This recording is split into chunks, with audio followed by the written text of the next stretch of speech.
Ladies and gentlemen, welcome back to the Patron Cast Plays. You already did it wrong. I know. Isn't that something? Welcome back to The Lost, ladies and gentlemen. I'm Shad, he's Razor, and we are once again joined by our very special guest, Tabmok. Hey, what's going on, guys? This is Tabmok 99. Damn straight. And this is the long-awaited, highly anticipated second part of our Sindel retrospective. It's been a hot minute, but we're finally here. Yes. Yes, indeed. So, before we jump in, as we last left off with Armageddon, usually we would start straight into the second timeline. We're actually going to do Sindel's appearances in media before that, because all of those appearances came out before MK9 did, and because we already did the Malibu comic, so there's not much left to cover. Indeed. So, Annihilation. Annihilation. We get right into it. Sindel was portrayed by Musetta Vander, yes, I who believe. Also had roles on Star Trek The Next Generation, I believe, and she's in season 1 of Buffy the Vampire Slayer as like a woman who turns into a mantis monster and tries to like mate with and then eat Xander. I do remember that TNG appearance, as I rewatched the entire series a couple of months ago, and I was like, hey, it's Sindel. Only happened the once, though, unlike Brian Thompson, we're like... Oh, Brian Thompson's in Star Trek like 4 or 5 times across the 90s shows. You watch any given 90s Star Trek series, and at least twice I'm like, hey, it's Shao Kahn. Nice. He's played 2 different Klingons, which is a suiting role for him. It's a role of honor. I like his first appearance as a Klingon because he's kind of prominent in the episode. He's like the second in command of a Klingon ship that Riker is serving on as like part of an exchange program, and Riker gets to beat him up. It's like prison. You have to beat someone up on your first day so they know not to fuck with you. He was also a Jem'Hadar, and like a really angsty, angry one. The one that always wants to be like, you know, in control, and so he tries, and then he gets his shit pushed in and he dies. Yeah. He's not even around for half of that DS9 episode. But Musetta Vander as Sindel. Yes. How do we feel? Mother, you're alive. Too bad you will die. There it is. There's the line. I gotta tell you guys, I was lucky enough to see her deliver that line in person for an MK Annihilation reunion. She did it at a con. That is wonderful. So I watch a lot of like movie review channels and critics on YouTube and stuff, and I, on a fairly regular basis, see people bring up that clip as an example of the worst acting ever. Like, channels that are not Mortal Kombat fan channels. I don't give a shit. Like much of Annihilation, it falls squarely into so bad it's good territory. Yeah, no, that's the thing about Annihilation. And we've, you and I have said this a couple times in various things on this channel, Shad. We both agree that it's better to be in that so bad it's good category where something's like super cheesy and corny and Power Rangers-esque. It's better to be that than to be something that's like a bad movie but it's modern and gritty, because those things turn out boring and you can't really rewatch them. But Annihilation you can rewatch because it's funny. Yeah, it's got that cheesiness, Always. It's got that camp, but it is worth rewatching. Yeah. Yeah. I am never going to call it a good movie, and Lord knows I cannot be impartial and say it is bad, because I have so many years of attachment to it and so many rewatches. Yeah. In fact, if I didn't have to actually go work at 6 a.m. tomorrow morning, I would probably go and watch it right after we're done here, because just her pointing the finger while saying the thing is the first image on Google if you just Musetta Vander Annihilation search. I am looking at it right now. She's pointing right now. Yeah. And I just want to watch the movie. Yeah. I have seen Annihilation several dozen times over the course of my life, and I'm sure I'll see it a few more. I cannot actually imagine a scenario in which I willingly rewatch the Cole Young movie. So, just as a point of comparison, it's better to be corny and bad than boring and bad. I tend to agree, and although I will say, in fairness, I would rewatch the first 10-odd minutes of the Cole movie. I could see that. I don't know. I get it, man, I get it. I don't need to rewatch a Scorpion and Sub-Zero fight. There are dozens of that. It is true. Well, bringing it back to Sindel, what I like about MK Annihilation is that there was this big setup about how Sindel is the key to all of this, and she's the key to undoing the merger. And then it turned out that was all just a ruse. Yeah, it's interesting because Annihilation is obviously heavily an adaptation of MK3, but they kind of shoehorn some MK4 elements into it. Mm-hmm. You start with the premise of Shao Kahn is invading the Earth, and like, oh, how is he able to do that? And Raiden says that, I believe your mother is the key, that somehow resurrecting her opened those gateways. They never explain in the movie how that would make sense. They don't go into the thing from the game of, well, if she's resurrected on Earth, then the Elder Gods will let Khan come to Earth to claim his property. They don't say any of that. We also, she's not resurrected on Earth. She falls out of the portal with the rest of his army. I feel like there were a few rewrites. Just a few. It feels like they wanted to get the MK3 plot across, but they just forgot things here and there. They were definitely, skimming through the beats because the only thing they really cared about was making an action movie with as many fight scenes as possible. Throwing in all the characters. One of the big problems with any attempt to adapt Mortal Kombat trilogy, once you get to that point in the timeline, you have 30 characters, and that is too many characters for a movie.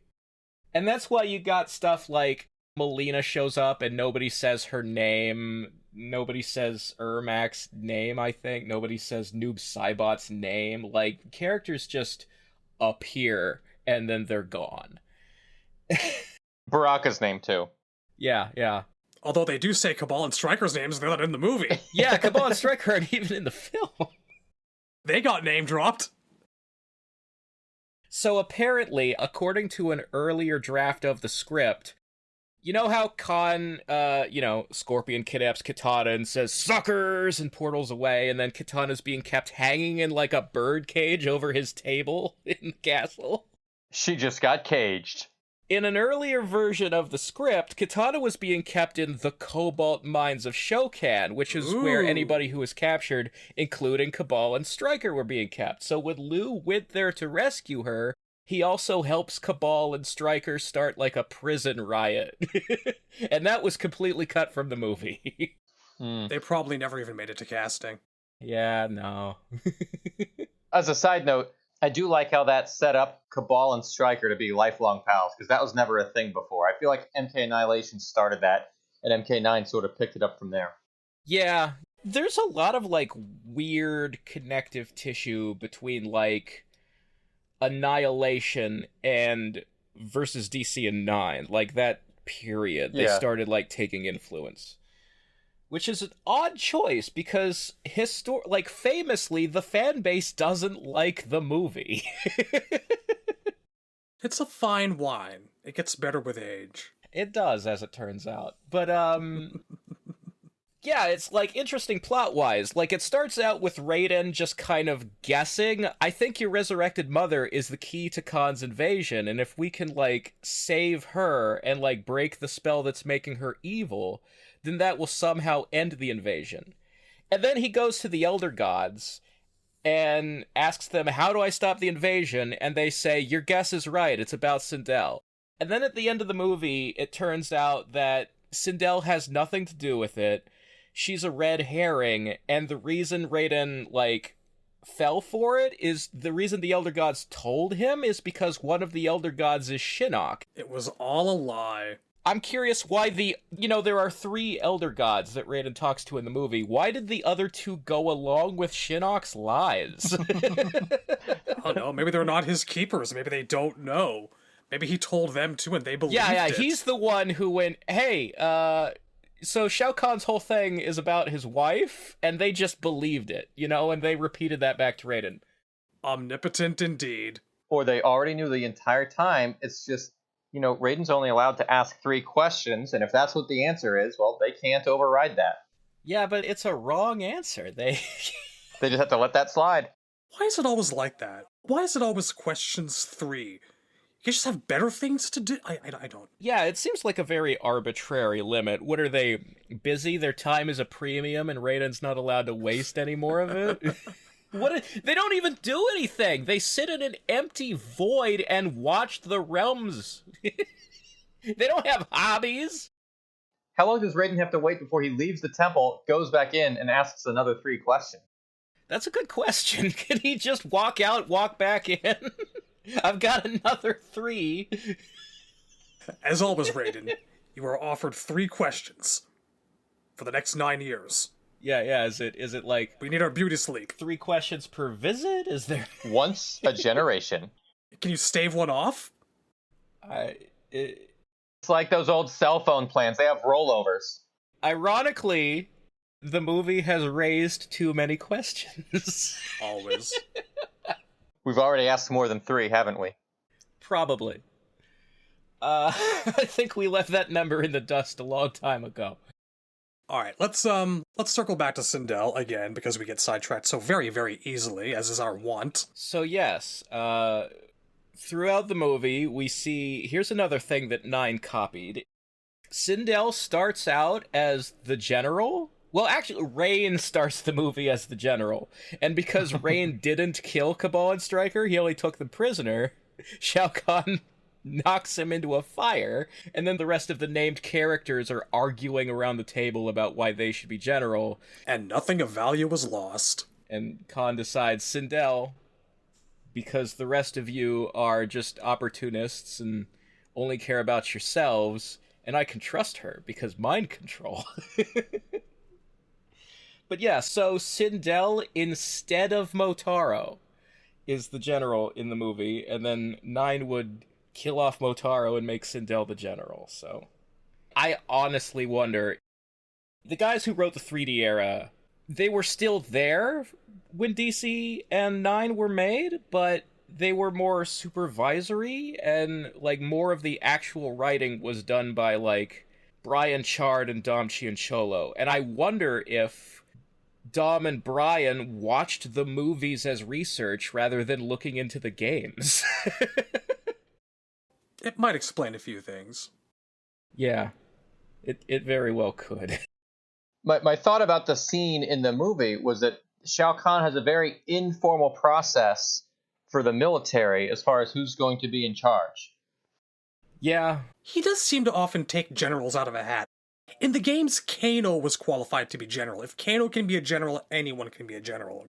Well, a lot of his closer guys were dead at the time in the game when he picked Kano. You make do. Like, it was immediately after Shiva had killed Motaro, and then he had to kill Shiva. You don't want to trust Shang Tsung with that position. He's already in charge of your Wizards Guild or whatever. So, back to Sindel. Following her plot in the movie, I believe she gets knocked out off-screen during a fight by Jax. What happened was, so the heroes, after Raiden meets with the Elder Gods, Shao Kahn and Sindel and a big army on horseback find them at this temple in the desert, and they have to escape into a portal to Outworld. I was disappointed in that scene because in the games, we had a bunch of centaurs, and in the movie, just regular horses. Well, centaurs would be extraordinarily expensive. Oh, yeah, I know. That's a lot of CG, and they barely had enough for, like, Shiva's arms. Yeah, Motaro, I think a lot of that was a guy with, like, a rubber horse body attached to him, and then they just covered over it with CGI whenever they really needed to, like, show him moving around and fighting. There were a lot of cost-saving techniques involved with that, I'm sure. But I feel like it worked, in the way that the first Jurassic Park used animatronic dinosaurs and then just added CGI on top to make them look more real. Somehow, that creates a final product that's much more real, because, like, if you compare Motaro to the dragon and Hydra that Liu and Shao Kahn turn into at the end, which are completely CGI, Motaro looks way more real. Surprisingly so. Yeah, absolutely. But yeah, so they escape into Outworld after Sindel destroys the whole mountain range with whatever screams. The scream. Like, that's the time in the movie that we actually get the scream. And I gotta say, there are a lot of complaints about how cheesy the special effects look. I rather think that they pulled off, for the time and the CG that they had available, I think that Sindel knocking over that entire temple area actually looked pretty damned good. I think the exploding mountain range might have been practical. I think they used a miniature.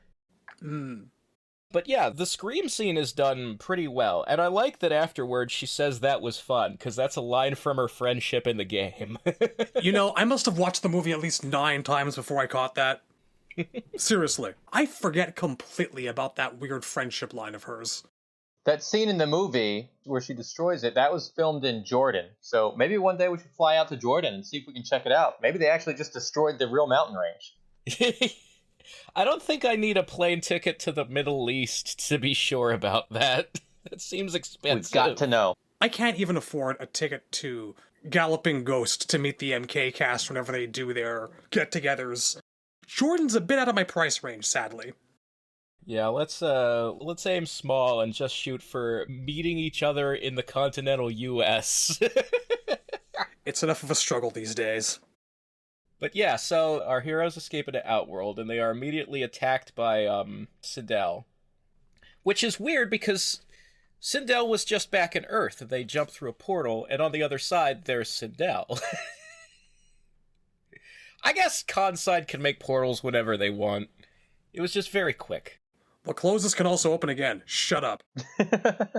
But yeah, the camera mainly follows Raiden fighting 3 raptors, 3 copies of Reptile, which is a funny fight scene because one of them straight up disappears. He's not defeated, he's just gone.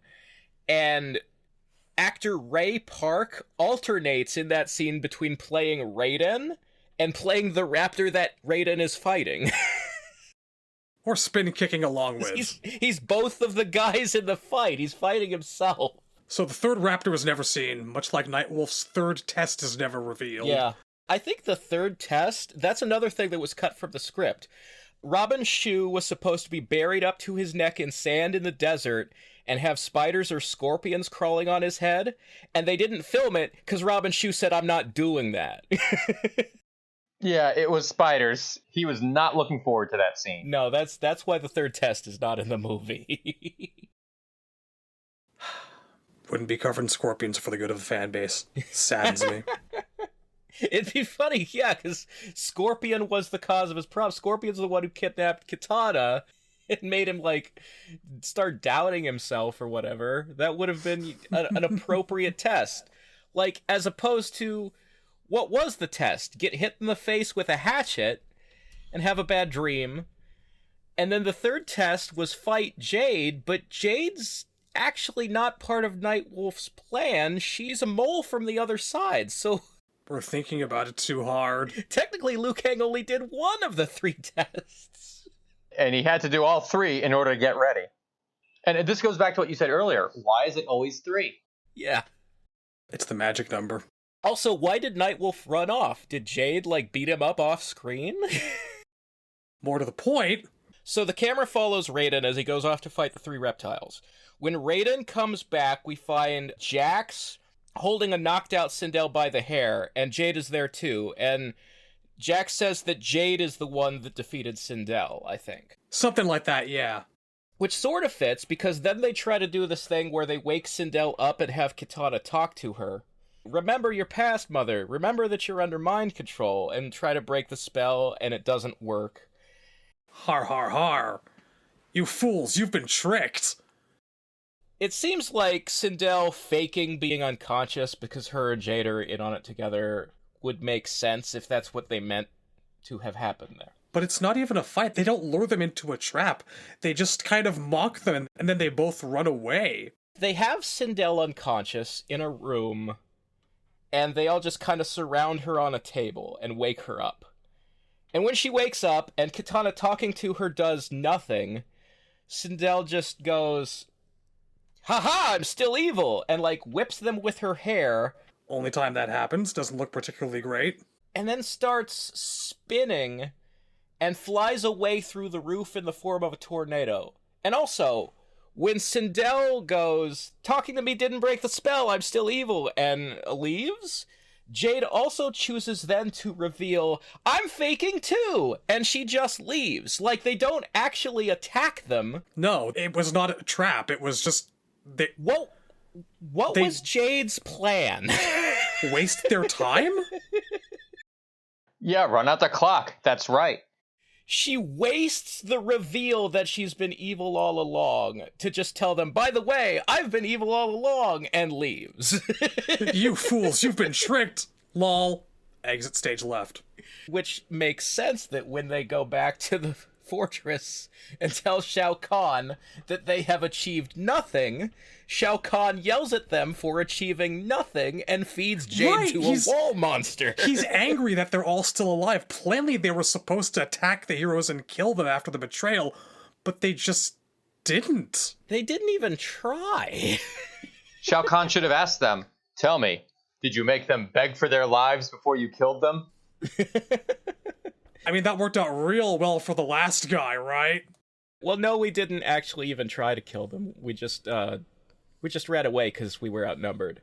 It's like, then why did you reveal yourself? Why not stay undercover until you have them in a compromising position and stab them in the back? Great plan, Jade. Great plan. Yeah. So Annihilation's a great movie. 10 out of 10. I would have fed her to the wall monster, too. The punishment was proportional to Rain getting knocked into a fire pit. By the way, do you think the Tormentor, the giant monster that's in the back of the arena in 9, do you think that's deliberately based on the wall monster from Annihilation? Oh, dude, I want to believe so hard. They seem very similar. I bet it is. They both got that snaggletooth thing going on. I'd like to believe. That'd be cool. I'd never thought about that before, but the more I think about it, the more sense it makes. Yeah, right? They just seem like very similar designs to me. I feel like there's some shared DNA there. So bringing it back to Sindel. Yeah. Again, for the third time. So come the end of the movie, the heroes all assemble to fight the villains in the big third act battle. Raiden went there first, tried to, talk Shao Kahn down, because in this, in the movie continuity, they're brothers. Shao Kahn just blasts him in the chest with a fireball, and that's it. He's dead in one hit. And then we have the big fight. And in this big fight, Kitana squares off against Sindel. She says, I'll take my mother. Yes. Liu Kang is fighting Shao Kahn. Jax challenges Motaro because he's the biggest one. And then Sonya gets the leftovers. It's her versus Ermac. I don't remember a thing about the Kitana and Sindel fight. No, they don't. There's really nothing to discuss, Here's the problem. Musetta Vander, I don't think, is a martial artist. No. And Talisa Soto was a supermodel who became an actress, so does not have a background, as far as I know, in martial arts. In the first movie, they covered this up pretty slyly by only giving Kitana a single fight. And it's a fight against Liu Kang, who she doesn't really want to fight. They're just sort of putting each other in rest holds so that they can whisper between themselves until Shang Tsung realizes what they're doing and stops the fight. Clever editing. Harder to do that in the second movie, where Kitana has to actually, break out the fans, and she doesn't even do anything with the fans, does she? No, the only time she breaks out the fans in the movie is against, it's in, the first fight she actually has. I'm forgetting who she's fighting. Smoke shows up, and he's fighting Liu Kang. And I think there was generic mooks that she kind of slapped around with the fans in closed form, and then after she defeated them, she opened the fans just to flourish, and never actually used them again the rest of the movie. No, her entire fight scene with Sindel is a couple of punches and a couple of kicks, and that's basically it. And yes. at the end of it, she knocks her down, gets her into a headlock, and, Whatever you are, you will live to see the end of this.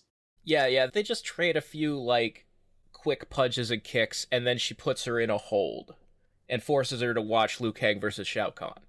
And then when Shao Kahn is defeated, magically the invasion ending restores the world. Like, even all the damage that was done to the Shaolin Temple is just undone, and everybody is alive again. Like, all the monks who were being attacked by ninjas at the beginning of the movie are just standing around. It's almost like time has been reversed. Yeah, it's almost like when you fight Mixyezpitlik, and then you get him to say his own name backwards, and he goes back to the fifth dimension. Immediately, all the effects of his magic wore off instantly, as if they never happened. Yeah, everything is just magically undone, except that Johnny Cage is still dead. I remember being in the theater and going, well, since everything's been undone, Johnny's gonna come walking in right this minute. Yeah, all the monks are back, but Johnny's not. What happened there? Right this minute? It would be funny if they acknowledged that in the movie, like, right? Like, oh, wow, everything's back to normal. That means Johnny's okay, right? And you look over at Johnny's corpse and a bunch of flies are eating it. I guess not. That would have been a funny shot. But yeah, so among the things that are reversed when the invasion is ended, one of them is that Sindel is suddenly wearing different clothing and all the white streaks are gone from her hair. Yeah, she's kind of a redhead. But that actually fits with the movie, because in the beginning of the movie, it takes place with Shao Kahn's invasion, just like the end of the first film, only Sonya and Raiden have completely changed. Yeah. Now it's her turn. But yeah, so the spell on her is broken, and she's finally normal and good again, and her and Kitana have a happy reunion. And, that's pretty much it. Well, Raiden was dead from that fireball. The Elder Gods actually had to manually resurrect him, and they traded away his lightning powers like they've given him smoke or wind powers, because they're promoting him to Elder God to fill Shinnok's slot, because Shinnok has been banished to the Netherrealm for helping Khan. I guess Shinnok was the Elder God of Wind in the movie? When Raiden goes to meet them, they appear in purely elemental form. There's wind, water, and fire in the vague shape of a human body. I guess Shinnok was the wind one. They never actually tell you the wind guy was Shinnok. They just tell you Shinnok's one of the Elder Gods, and there's 3 Elder Gods, so I guess just by elimination you figure out which one is him. If you can tell me what Nightwolf's third test was without resorting to scripts, we can argue about the minutiae of what God is supposed to be what. I don't expect that kind of thing from this movie. I guess they picked Wind because now Raiden is Fujin, we don't have to do Fujin. There are too many Mortal Kombat characters, we're gonna keep mashing them up. Well, you know, they kind of made Liu Kang, they grafted Kung Lao's backstory onto his a little bit.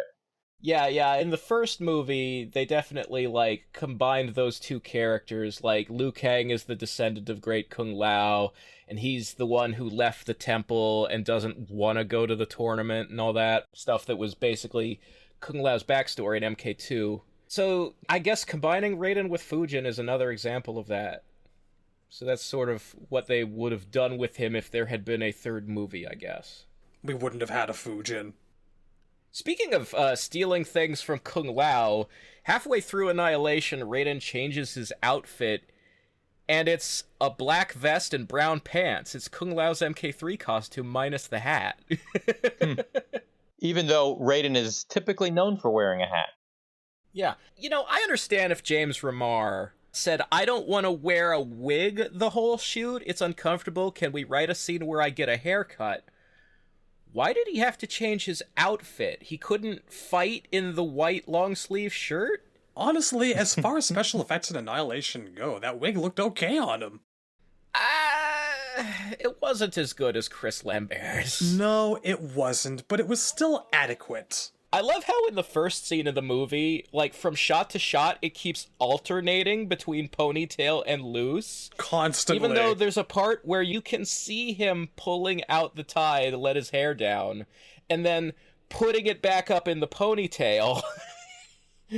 But it's still, every other shot, his hair is in a different style. There's no consistency. These are the lesser-known continuity gaps that aren't Baraka becoming Rain. I will say, speaking of costume changes, that at the end of the movie, when Sindel's outfit changes, at least the dress she's wearing is still purple. You know? Because, like, that second outfit Raiden gets doesn't look like something Raiden would wear. Black and brown are not his colors. You couldn't have done it in white and blue? So, you know what? As long as we're talking about costumes, what do we think of Sindel's Annihilation outfit? It is a reasonable approximation. It's a fair facsimile. It's basically a one-piece purple bathing suit over top of some black leggings, and that's all it is. But good enough, I guess, for a low-budget 90s movie. Most of the characters in those two movies have much more grounded, real-world clothes on instead of what they actually wear in the games. Like, Johnny Cage spends the whole first movie in a teal button-up shirt and slacks. And Johnny Cage is a character who is, like, in the games, he tends to wear, like, athletic pants with his name on them, because he's famous, and he'd have Cage brand athletic gear, you know? Of course. He would have tracksuit pants with his name on them. That's a thing he would do. But in the movie, we're not gonna sew the letters C-A-G-E onto some pants. Just give him slacks and a shirt. And then, like, they did have kind of an explanation of, like, his luggage got wet. I feel like that wouldn't stop you from digging out a pair of track pants. As far as Annihilation outfits go, I think I'm generally okay with Sindel's. I like the little choker collar that they gave her. The dangly earrings are a nice little touch, and rather than, like, just straight up go for, like, the striped skunk pattern, having the hair remain black with a bunch of individual white streaks go over the top and around the sides, inspired choice. I like it. It's somewhere halfway between convincing and game-inspired. We did talk last episode about how that wig weighed 30 pounds and was held together by a million bobby pins. They're not going to put Miseta Vander through that. Yeah, she could barely move in that thing. That wouldn't work in a movie. No. Looking at her right now, assuming they had decided to dye her hair white or something and do, like, the skunk stripe, I don't think it would have looked good. They probably thought about it and went, no, this is better. This is fine. And it does work. And I also really do enjoy, like, the silver purpley lipstick. It works really well. And, like, I love her eyeshadow. And I think Miseta Vander looks really, really gorgeous in the movie.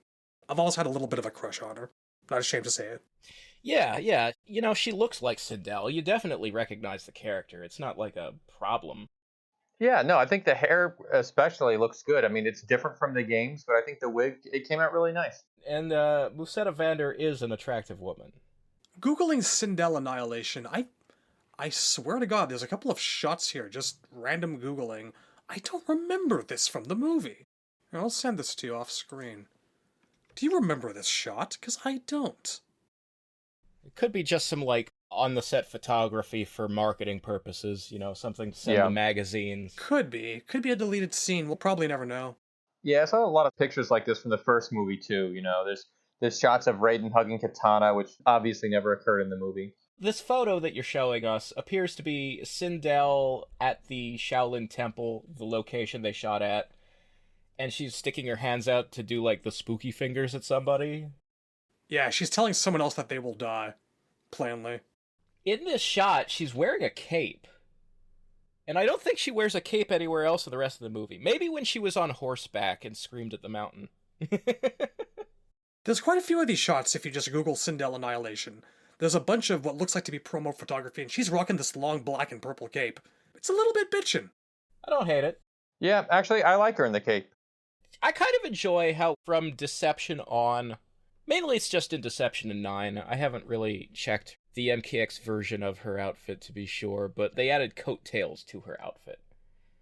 Which is kind of like a cape, but only for your butt. Alright, well, is it all we have to say? Are we done with Annihilation? I think we covered it fairly thoroughly.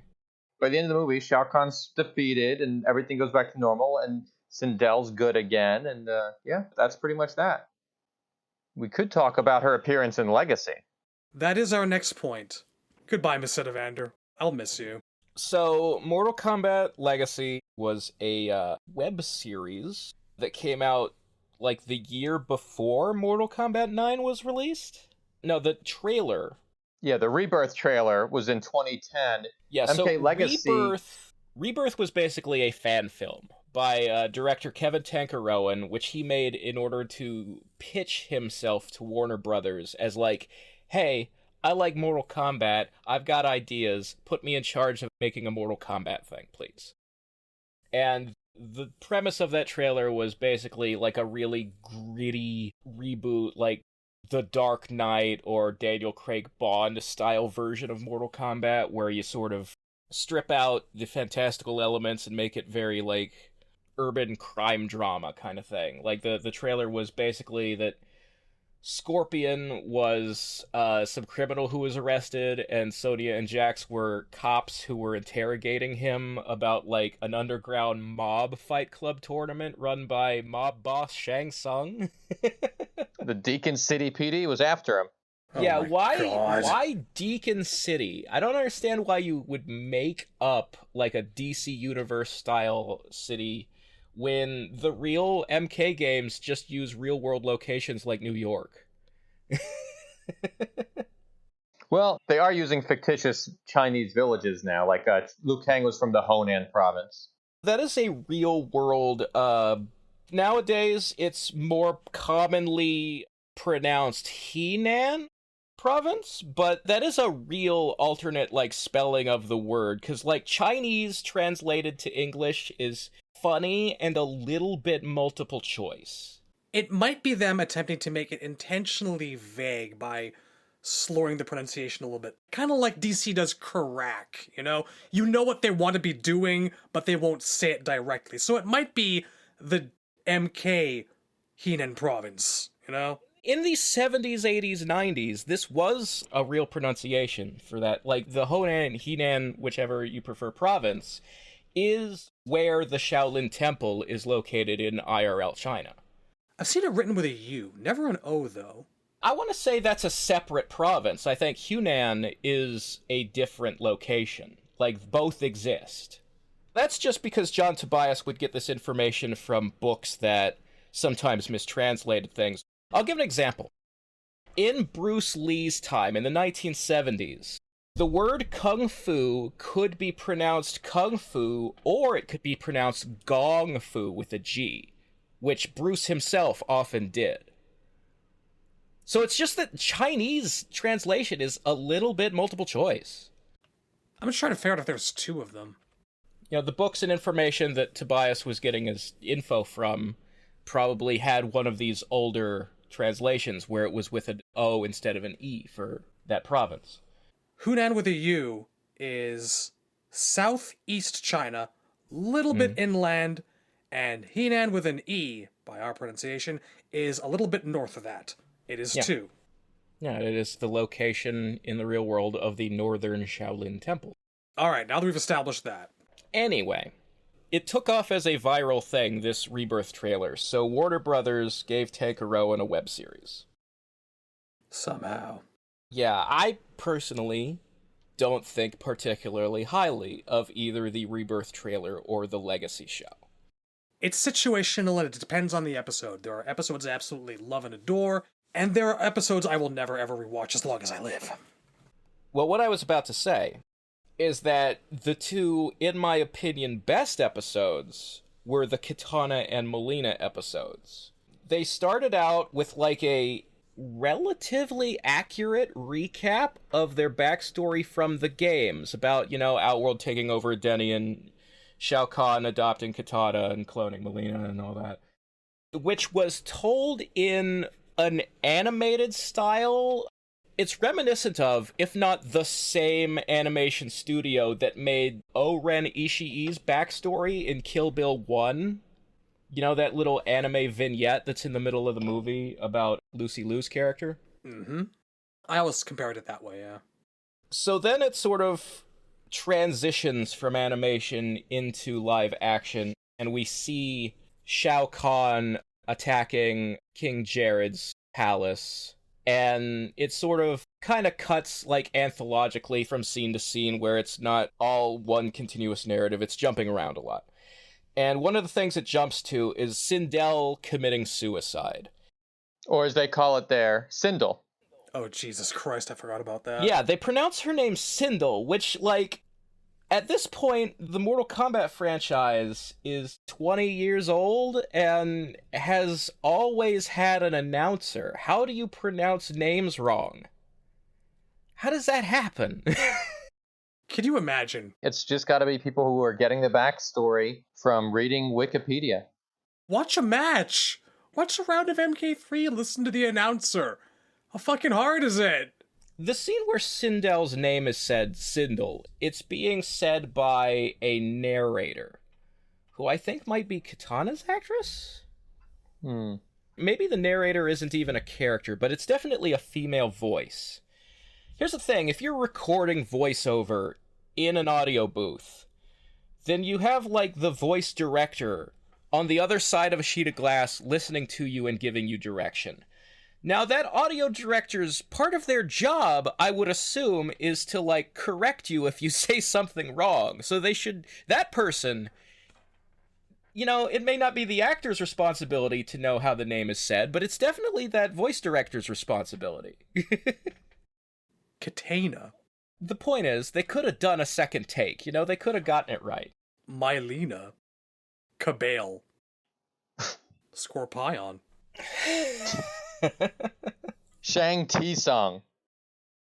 The more pertinent thing is that in the Legacy episode, when they show Sindel killing herself, they do this weird thing where the way Sindel kills herself in the web series is that she drinks a vial of poison.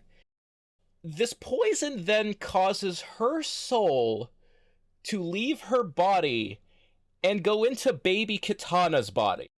That was the weirdest thing I've ever heard of. Yes, it was. The narrator presents it as though having a bit of Sindel within her will protect Katana. Like, it'll make sure that she's still a good person when she grows up and she won't be completely influenced by how Shao Kahn raises her. Which doesn't make a lot of sense either way. I like that explanation for how someone can grow up in Shao Kahn's outworld and still maintain a sense of decency. Like, I get that. But it just weirds me out. I mean, just think that every time Liu Kang is with Katana, he's also with her mom. Hot? Well, here's my question is, like, if you're gonna do it this way, then what's your plan if you're gonna get to, like, MK3? Did you think about the future at all? Because, like... No, they didn't. You know this. Like, is Shao Kahn going to somehow find out Sindel's soul is in there and remove it in order to resurrect Sindel? Or is he gonna resurrect Sindel as a mindless zombie, and when Katana and her reunite, that's how Sindel will be saved? Her soul will, like, leave Katana and go back to her own body? What was the plan? That took you 10 seconds. There we go. Yeah, I guess that's what... Fuck it, we'll do it live. Guess that's what you would do. I didn't like it at all because in the games, Sindel's soul actually is captured and is property of Quan Chi, and they taint it with evil, and then they give it back to her so that when they resurrect her, she's more obedient to Shao Kahn. Like, they had this whole thing worked out. For Sindel's soul to be in Katana's body just throws the whole thing out the window. Yeah. You guys are absolutely right. It doesn't make a lot of sense, but I try to be positive about some things, and I like what this says about Sindel's soul, implying that it gives Katana maybe not just protection, but implying that it might be responsible for her being a bit better than your average Shao Kahn assassin or whatnot, you know? A bit of her mom's influence rubbing off on her. It's a nice thing to consider. I think the series has done much worse things like that Raiden nonsense in the Insane Asylum. I'm not saying it alone is good or a valid choice, and of course it's clearly not accurate to the games, but I like that it emphasizes the bond between Katana and her mom just a little bit. It's a nice little touch, if I may look on the bright side of something that's not exactly the way we'd like it to be. It just still weirds me out. Imagine if you had a girlfriend, and then after you were with her, you found out, oh, by the way, my mom's soul is in here with me too. I just asked if it was good for her. I wonder if Tankarowan's Liu Kang would have ever gotten with Katana, because Tankarowan had Liu Kang turn evil. Like, what was the plan for that? I don't want to imagine it. So Legacy Season 2, the whole thing is building to, you know, the 10th tournament, MK1. But their version of MK1 is kind of the Hunger Games. It's just drop a bunch of people on an island, and they run around and bump into each other and fight until last man standing. So Season 2 ended with Liu Kang and Kung Lao facing off against each other. Cut to black, there was no Season 3. Cliffhanger. We got robbed of a Season 3. Surprise. Well, we did just get robbed of a Season 3. We got robbed of 2 possible Season 3s. We got robbed of Eric Roberts' Bo Right Show. Yeah, so there was, I guess, never a plan to do a Season 3? Instead, Kevin Tankerowen left the project, and his, director of photography was going to be the director of a different web series in place of Season 3, which would have been a tie-in to Mortal Kombat X. It would have been as canon to the games as a tie-in can be, which is usually not very much at all. It would have been completely unrelated to the first 2 seasons of the show, and just a separate MKX thing that would have, followed Cassie and Jackie's backstories.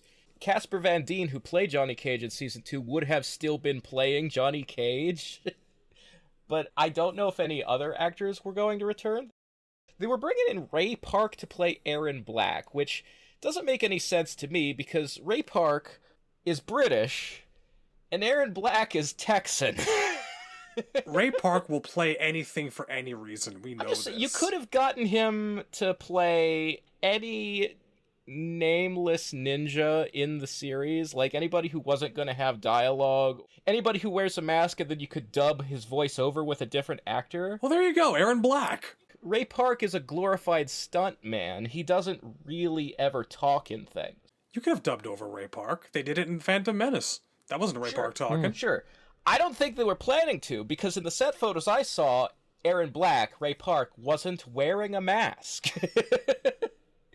But maybe he just took it off for the set photos. I don't know.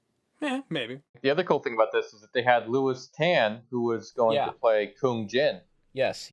We saw some unfinished footage did leak out there. It included Johnny Cage fighting Farah Tor in a bar fight club in Earthrealm for some reason. I don't think I've ever seen this.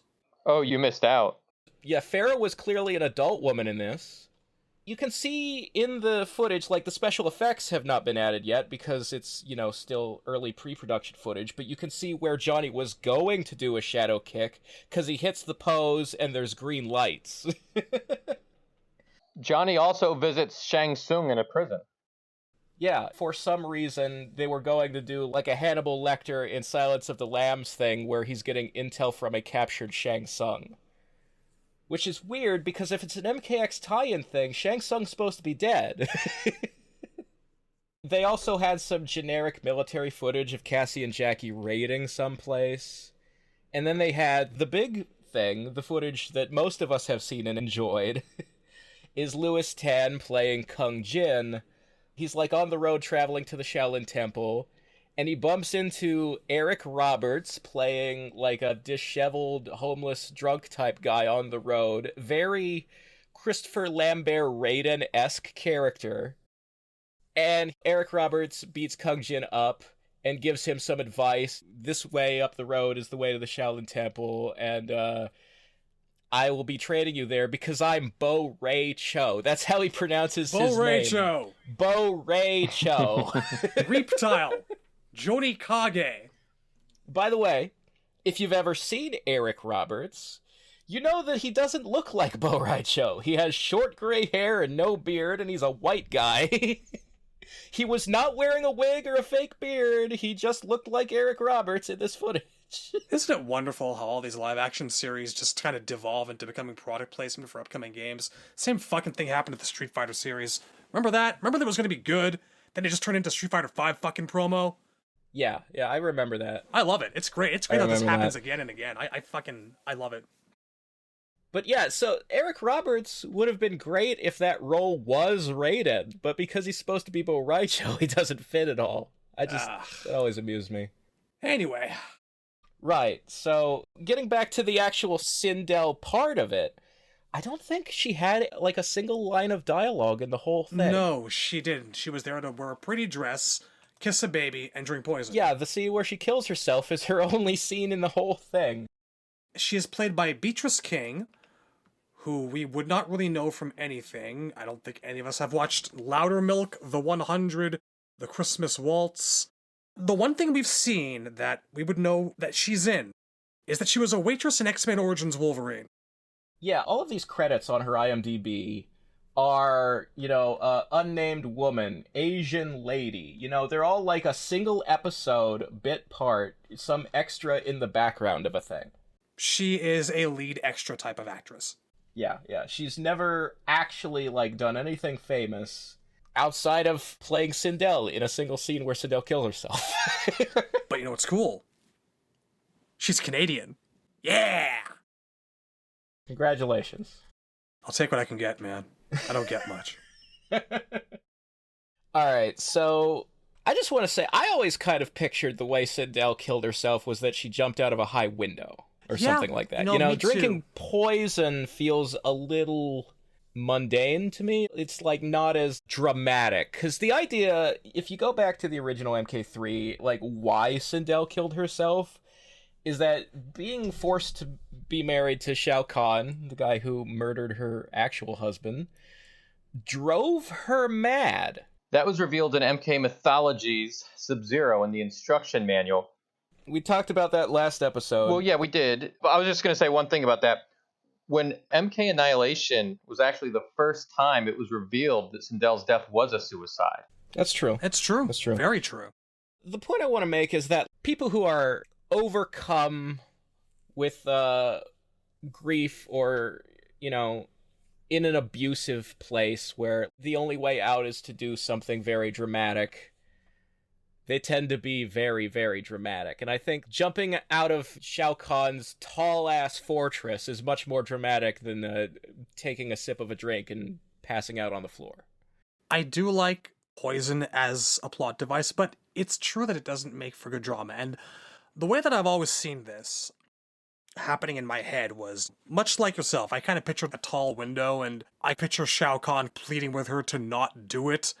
And then she's like, you may take my daughter from me, maybe I'll never see her again, maybe you won't let me talk to her. Because I always kind of envisioned, Kitana was probably going to be kept very far away from Sindel, who might tell her certain things, I never thought this was just about her being forced to marry Khan.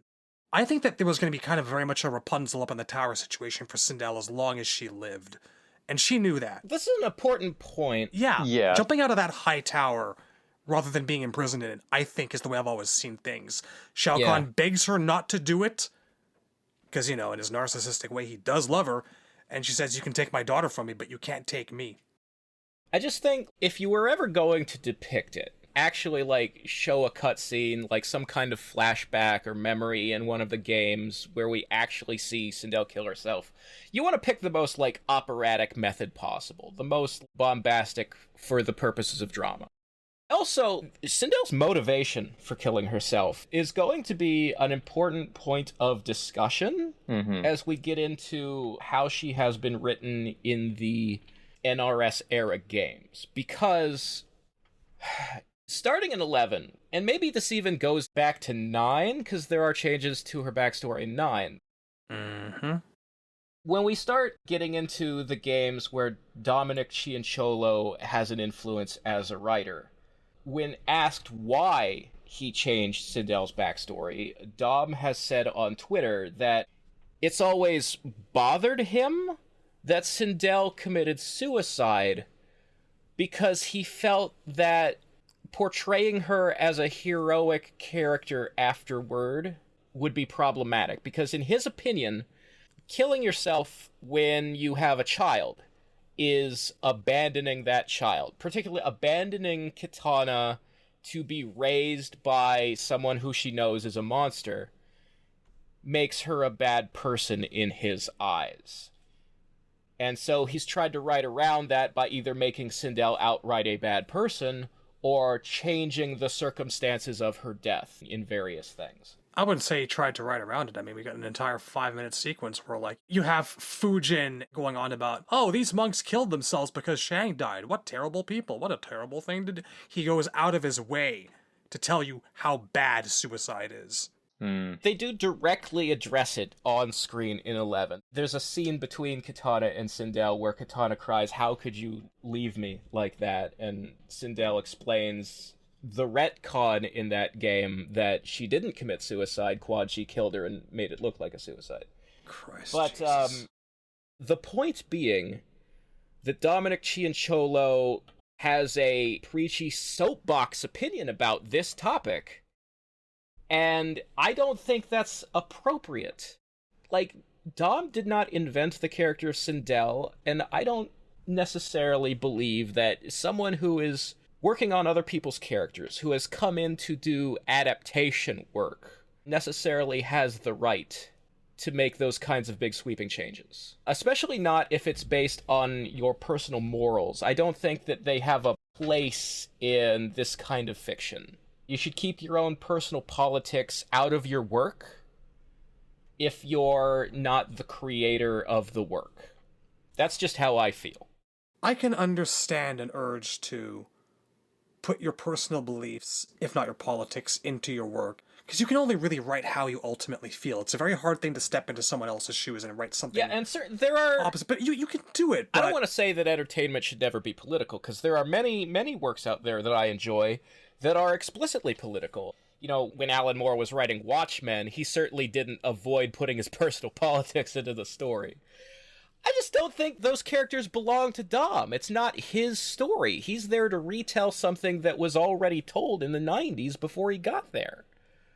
But, we should get into 9. We've covered Sindel's appearances in media. we are not getting all the way through MK12 tonight. We are just not. This is 2 recording sessions. We're an hour into this, and we just now are getting to the actual games. I thought this was going to take us a half an hour at max to cover the movie and TV stuff. Boy, was I wrong. Whenever you're estimating anything we do, multiply it by 1.5. I'm sorry, Tabmok, I really am. We can't shut up. No, it's all good. All good. Alright, MK9 time. Yes. When Sindel is introduced into the narrative at the beginning of the last third of it, which makes sense because that's the part that's adapting MK3, Mm-hmm. the way it plays out at first is that Shao Kahn has been defeated at the end of MK2. Liu Kang put his fist through him, and his generals thought he was dead. But then him and Quan Chi walk in the room, and he says, "Oh, Quan Chi just uses magic to heal the giant hole straight through my body. It's fine." And then... He missed my other heart. Like a Klingon. Does he just do that? So then Quan Chi offers, "Hey, I know that the tournament situation failed, but you can still invade Earthrealm. It's not too late. Just take it. Just ignore the Elder Gods and take it. They won't do anything. They never do anything." Oh god. Here we go. And Shao Kahn is like, "Are you fucking with me? There's a force field. I can't go to Earthrealm." But that's what they want you to believe. Yeah, so... It's not really them. According to Quan Chi in MK9, the force field that's there was not put there by the Elder Gods. The Elder Gods, in fact, never do anything. The force field was created by Sindel when she killed herself. She went to Earthrealm in this timeline. She went to Earthrealm and sacrificed her life as the fuel to cast a spell that would put a force field over the realm of Earth. Now, that's not just Quan Chi talking out of his ass. That's That's apparently what really happened according to this game. Yeah, that's what's in her bio. God. Which raises the question, so if Shao Kahn was to win the 10th tournament, he still wouldn't be able to take Earth? Or would the Elder Gods drop Sindel's force field for him? Did they know about the force field? You see, lore is like a house of cards. Yeah. When you change one thing, one little thing, They never think about the butterfly effect of their retcons. They never consider... it doesn't make sense. Then you have these questions like, what actually happens if Shao Kahn wins? Yeah. That's the whole point of the Elder Gods creating that force field that Khan's supposed to bounce off. They take it down. They take it down if he wins. Those are the rules. Yeah, the Elder Gods aren't supposed to be all talk, no action. They're supposed to be sticklers for the rules, and they actually will enforce them. But, see, that's the problem. Now there's, like, the wider pop culture image of the Elder Gods in Mortal Kombat is that they're useless. Which feeds back into the storytelling in the games, where now, whenever the Elder Gods are depicted, they're worse and worse, or they're just killed off, or they're made irrelevant. Well, it's weird because at the end of MK9, they actually did come and kill Shao Kahn. That there were consequences for his actions. Yes, they did in fact act at the end of MK9, but they acted too late. Like, there's a weird scene when Raiden and Liu Kang go to talk to them, where they say that they won't stop Khan's invasion yet, because invading isn't actually against the rules. Only merging the realms is against the rules, which implies that the realms haven't started to merge yet. But by the time this scene is happening, there are already outworld buildings in the stages. The merger has clearly visually already started, which makes them look stupid. We're only just discussing MK9, and already we have one Sindel retcon that does not make sense. Yeah. So, I just want to point out, once again, in the original timeline, the story was that Shao Kahn and Shang Tsung had been working on Sindel's resurrection since well before the 10th tournament. They had cut a deal with Quan Chi and Shinnok to have her brought back like 10 years ago before the tournament. And if he didn't succeed in the tournaments, then he could use Sindel's resurrection as a backup plan. Like, the idea of using Sindel's resurrection to invade Earthrealm, which is what he does in MK3, that plan had been come up with well before MK1. And MK2 was, in fact, just a distraction so that Raiden would be in Outworld, and therefore would not be on Earth while Sindel was being resurrected, so that he wouldn't sense it and be able to stop it. In the MK9 version, MK2 is just, they take it seriously. They're like, the tournament is literally just a do-over of the 10th tournament. You know, if we win, we get to take Earth. That's the only plan. We have no plan B. We're just doing the thing again. And then when that fails, Quan Chi just springs, hey, by the way, we could do this. So, Quan Chi was involved in the old timeline version. He helped corrupt Sindel's soul and, you know, showed Zhang and the Shadow Priests how to resurrect her and helped them work out this 10-year-long ritual. 10 years, if you're wondering, is established in the Mortal Kombat Mythology's instruction manual. Source of all things good. Yeah. But in the MK9 version, it's just his idea, and he does it all by himself, and he does it in an instant. Like, he just walks to the desert with Noob Saibot watching his back, and waves his hands a little bit, and a skeleton bursts out of the sand, and all of its skin grows back, and Noob Saibot is incredibly offended and terrified. Yeah, he gets uncomfortable and takes a fighting stance. It'll never stop being funny. But yeah, that's it. It's just Quan Chi can just bring people back. It doesn't take time. It's like one scene. From zero to body. Which raises a lot of questions. Like, so, when they resurrect her in the old timeline, when she killed herself, Shao Kahn stole her soul so that she couldn't get away from him. And then he gave that soul to Shinnok and Quan Chi so that they could, you know, taint it with their Netherrealm evil. And that's how her mind control worked in the old timeline. Her soul was just, it absorbed evil from the Netherrealm.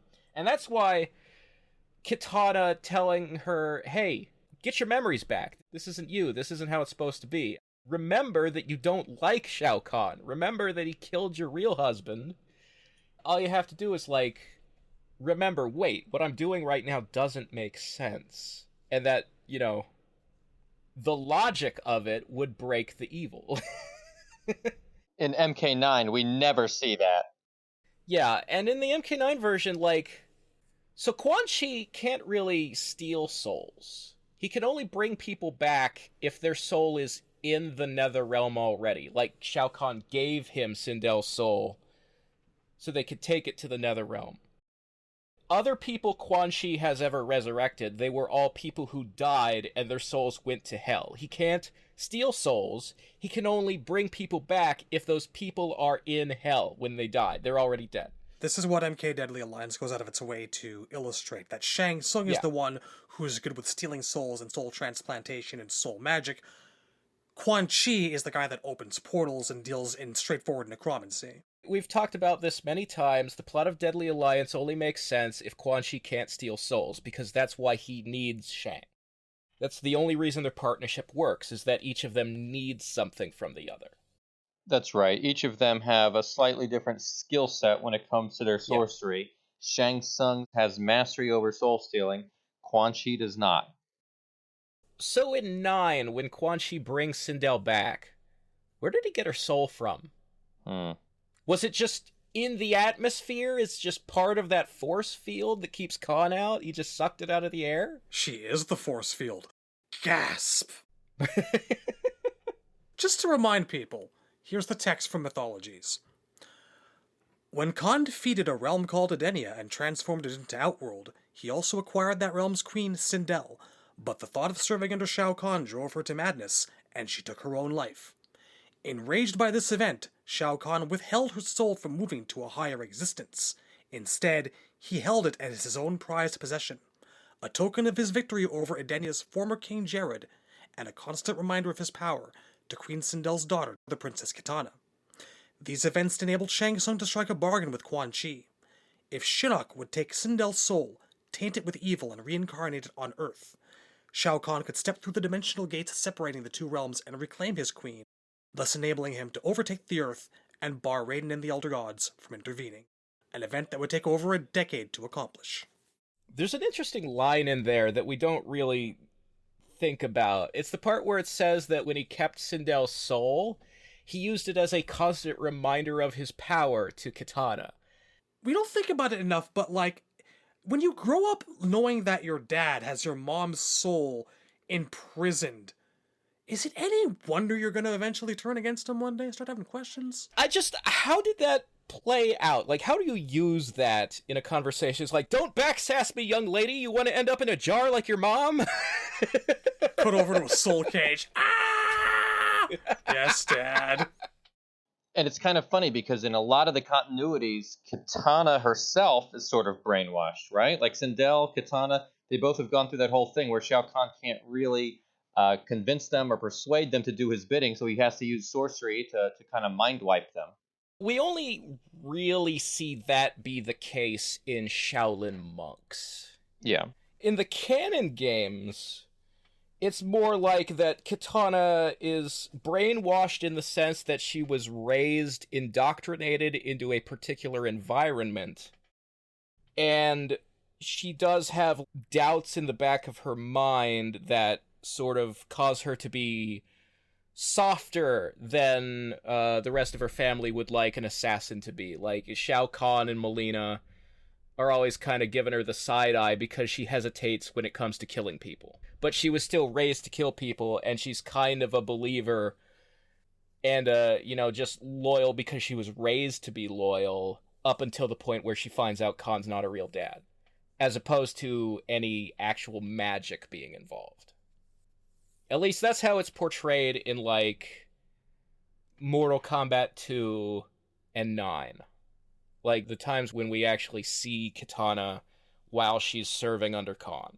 She's only mind-controlled pretty much in Shaolin Monks and the Malibu comic. Yeah.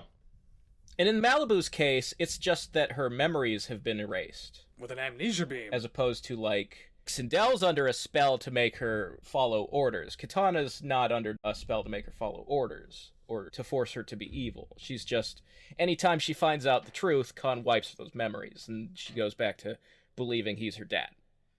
Right, no, exactly. I just thought there was a little bit of a similarity there, even though I'm kind of stretching it by combining different canons. But when you look at Sindel's story in 3 and how, all Kitana has to do is remind her about her memories, right? It seems like Sindel was brainwashed either through mind control or through just wiping her memories, and that Kitana was able to unlock those. Well, that is the other thing. Mhm. The way in which Sindel is being controlled is different in 9 than it is in 3. Because, like I said, Yep. in 3, Sindel's soul has been tainted with Netherrealm energies, which you can sort of overcome by talking her through it and making her see reason and, like, Yes. recover the point of view she had before she died. Just like, hey, remember how you used to look at things and how the way you're looking at things right now doesn't match up? That doesn't make sense, right?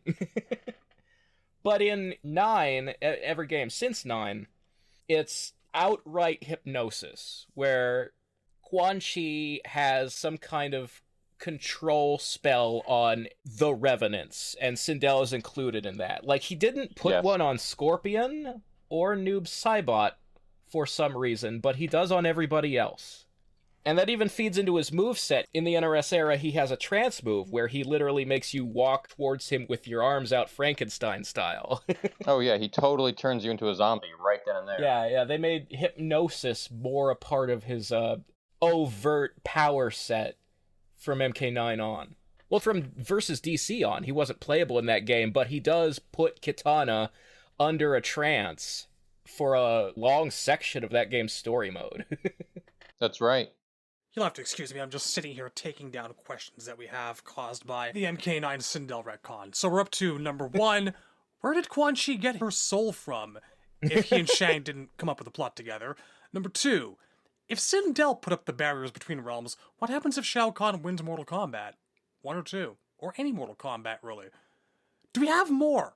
I want to make a list. I want to really illustrate just how bad these decisions to change her origins were, and how far-reaching the implications are. Well, the reason I'm bringing up the different forms of mind control, how it's different in 3 than it is in 9, is because 9, like Annihilation, features a scene in which Kitana tries to talk Sindel out of being evil, and it just outright fails. So at this point in time, MK3 is the only time in all of Mortal Kombat media where Kitana succeeds at what's supposed to be the most important moment in the plot of Mortal Kombat 3. The turning point that makes everything change, that turns Shao Kahn's biggest ally and asset in Earthrealm against him. In every single other adaptation of the invasion, really in every single other thing where Sindel is evil, Kitana fails to talk her out of it. Which really, really makes Kitana look bad. Like, it just negates her entire purpose in the MK3 story. Kitana is a main protagonist. Can't she succeed at the one thing she's supposed to do, please? No! We're gonna take Annihilation as a reference and we're gonna like it. Too bad you'll die. Game over. You died. This is not good character writing. Like, when you get when you get to the end of Return of the Jedi, imagine if Luke had failed to turn Vader and get him to throw Palpatine down the hole. That would kind of undermine the entire trilogy, wouldn't it? No, you know what? You're right. These moments where the good character can kind of break through the evil spell and actually connect on a human level and reach them just through talking and making that real connection, that's dramatic. And that was dramatic in 3. It was dramatic in Star Wars. And you're right. They haven't gone back to that ever since. They've never had it happen. No, see, you know how you really sell a character? You have her murder the entire cast. Yeah, so that's what we're leading up to here. That's how you write a character, folks. She kills everyone. So in MK9, after Sindel is brought back and the invasion starts, we see, various battles, Stryker and Cabal and whatnot on the streets, and through that sequence of events, Raiden keeps, getting flashes of what happened in the original MK3 and is trying to change the future. So one of the things he does is prevent Motaro from killing Johnny Cage by killing Motaro. And that starts an unforeseen sequence of butterfly effects where, because Motaro is dead, Shao Kahn needs a new general. And like in Annihilation, he picks Sindel. He then, because Shang Tsung keeps failing him, He kills Shang Tsung and gives all of Shang Tsung's souls and power to Sindel to buff her up.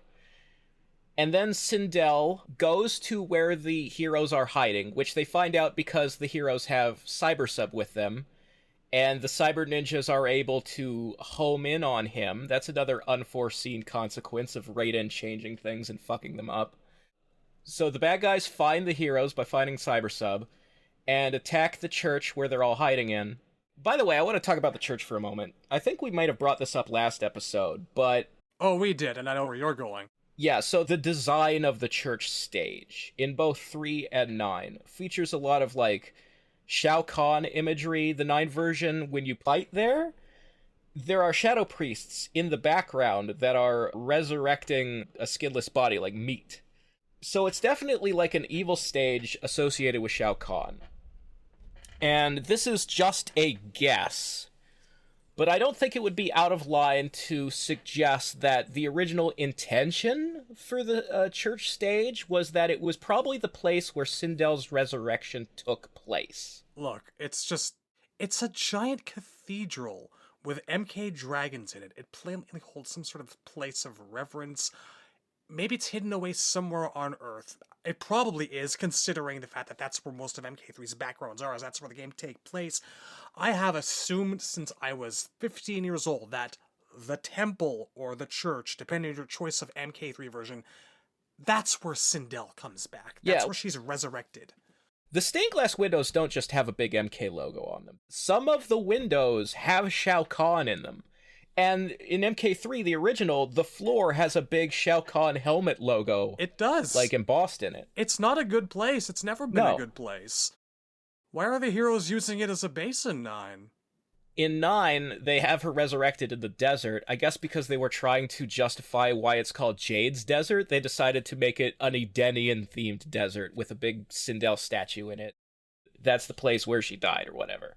Why is there a giant Sindel statue on Earth? I don't know. Maybe some ancient culture found out about this queen who protected the realm and built a statue to. I don't know. It's stupid. There's no explanation. I'm going to recite all of these questions once we're done in a Mr. Plinkett voice, and you can't fucking stop me. Go ahead. But yeah, why is there a Sindel statue in this Earthrealm desert? For that question, I'll field that one. Sindel was raised in the desert, and the church is where the good guys are hiding out. The church where the good guys are hiding out? Even in story mode, when you fight there are shadow priests raising zombies in the background.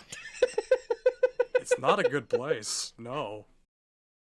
You know, I always figured that when Shao Kahn does his invasion, right? When Shao Kahn's merging the realms, yeah, that desert was part of Outworld, but now it's part of Earth has its own deserts too, so now they're merging into one, and part of the deserts have merged. So an Edenian statue just showed up in Earth as a result of the merger. That's how I always figured it. Well, the invasion doesn't start until right after Sindel is resurrected, so the statue was already there. Well, then that's a big problem. Yeah. But, I always assumed that's why it was called Jade's Desert in the original UMK3, is because you see it during the merger, and there's Edenian wreckage in that desert. It has like a yin-yang logo, like the Edenia Kamidogu. But that's the original UMK3. 9, no explanation for anything. So in the original MK3, the heroes hid out at Nightwolf's reservation. But because they never made a stage for the reservation, there's no stage to remake in 9. So they needed somewhere for the heroes to hide out, and they just chose the church, I guess because churches are holy ground and holy ground is safe, but like, those are Highlander rules. That's not a Mortal Kombat thing. Who is the church to? Because it's in New York City. Is it like a Christian church? Because it has a dragon logo. Do they worship the Elder Gods in Mortal Kombat's New York? Nightwolf's entire reservation is supposed to be sacred ground. Like, in the original MP3, yeah. That's why they're safe there. The implication is that Shao Kahn can't actually attack them there. Nightwolf uses protective magic. Like, he has the reflector move where projectiles bounce off of him. In the story of MK3, the original, he cast a protective shell over his reservation, so it's the only place on Earth that Shao Kahn can't steal the souls from. That's why they used it as a hideout. In 9, Kahn doesn't even attempt to steal all the souls on Earth until much deeper into the course of the invasion, and they find out about it and stop it, so they don't need a protective place to hide out, other than the fact that they need some place to hide out. But why the evil Shadow Priest Church? You couldn't come up with a better place? What about the bank? Bring the bank back. You could have used some sort of clumsy dialogue and just said that the desert is, I don't know, near Nightwolf's reservation or something. Like, have the heroes hanging out in the desert. Like, put some teepees in the background and call it Nightwolf's area. Would make a lot more sense than a giant fuck-off Sindel statue in Earthrealm, that's for sure.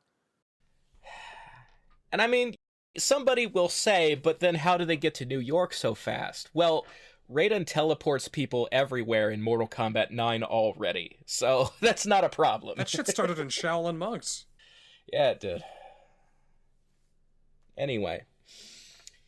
So... Murder!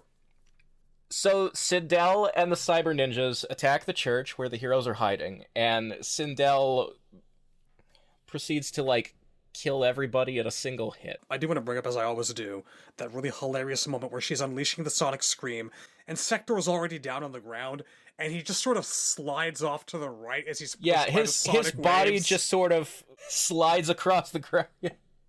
But, so Sub-Zero makes, like, a barrier of ice in front of him so he won't be pushed by the screen. But Nightwolf just sticks his chest out and stands there. I am no effect man. He is unmoved.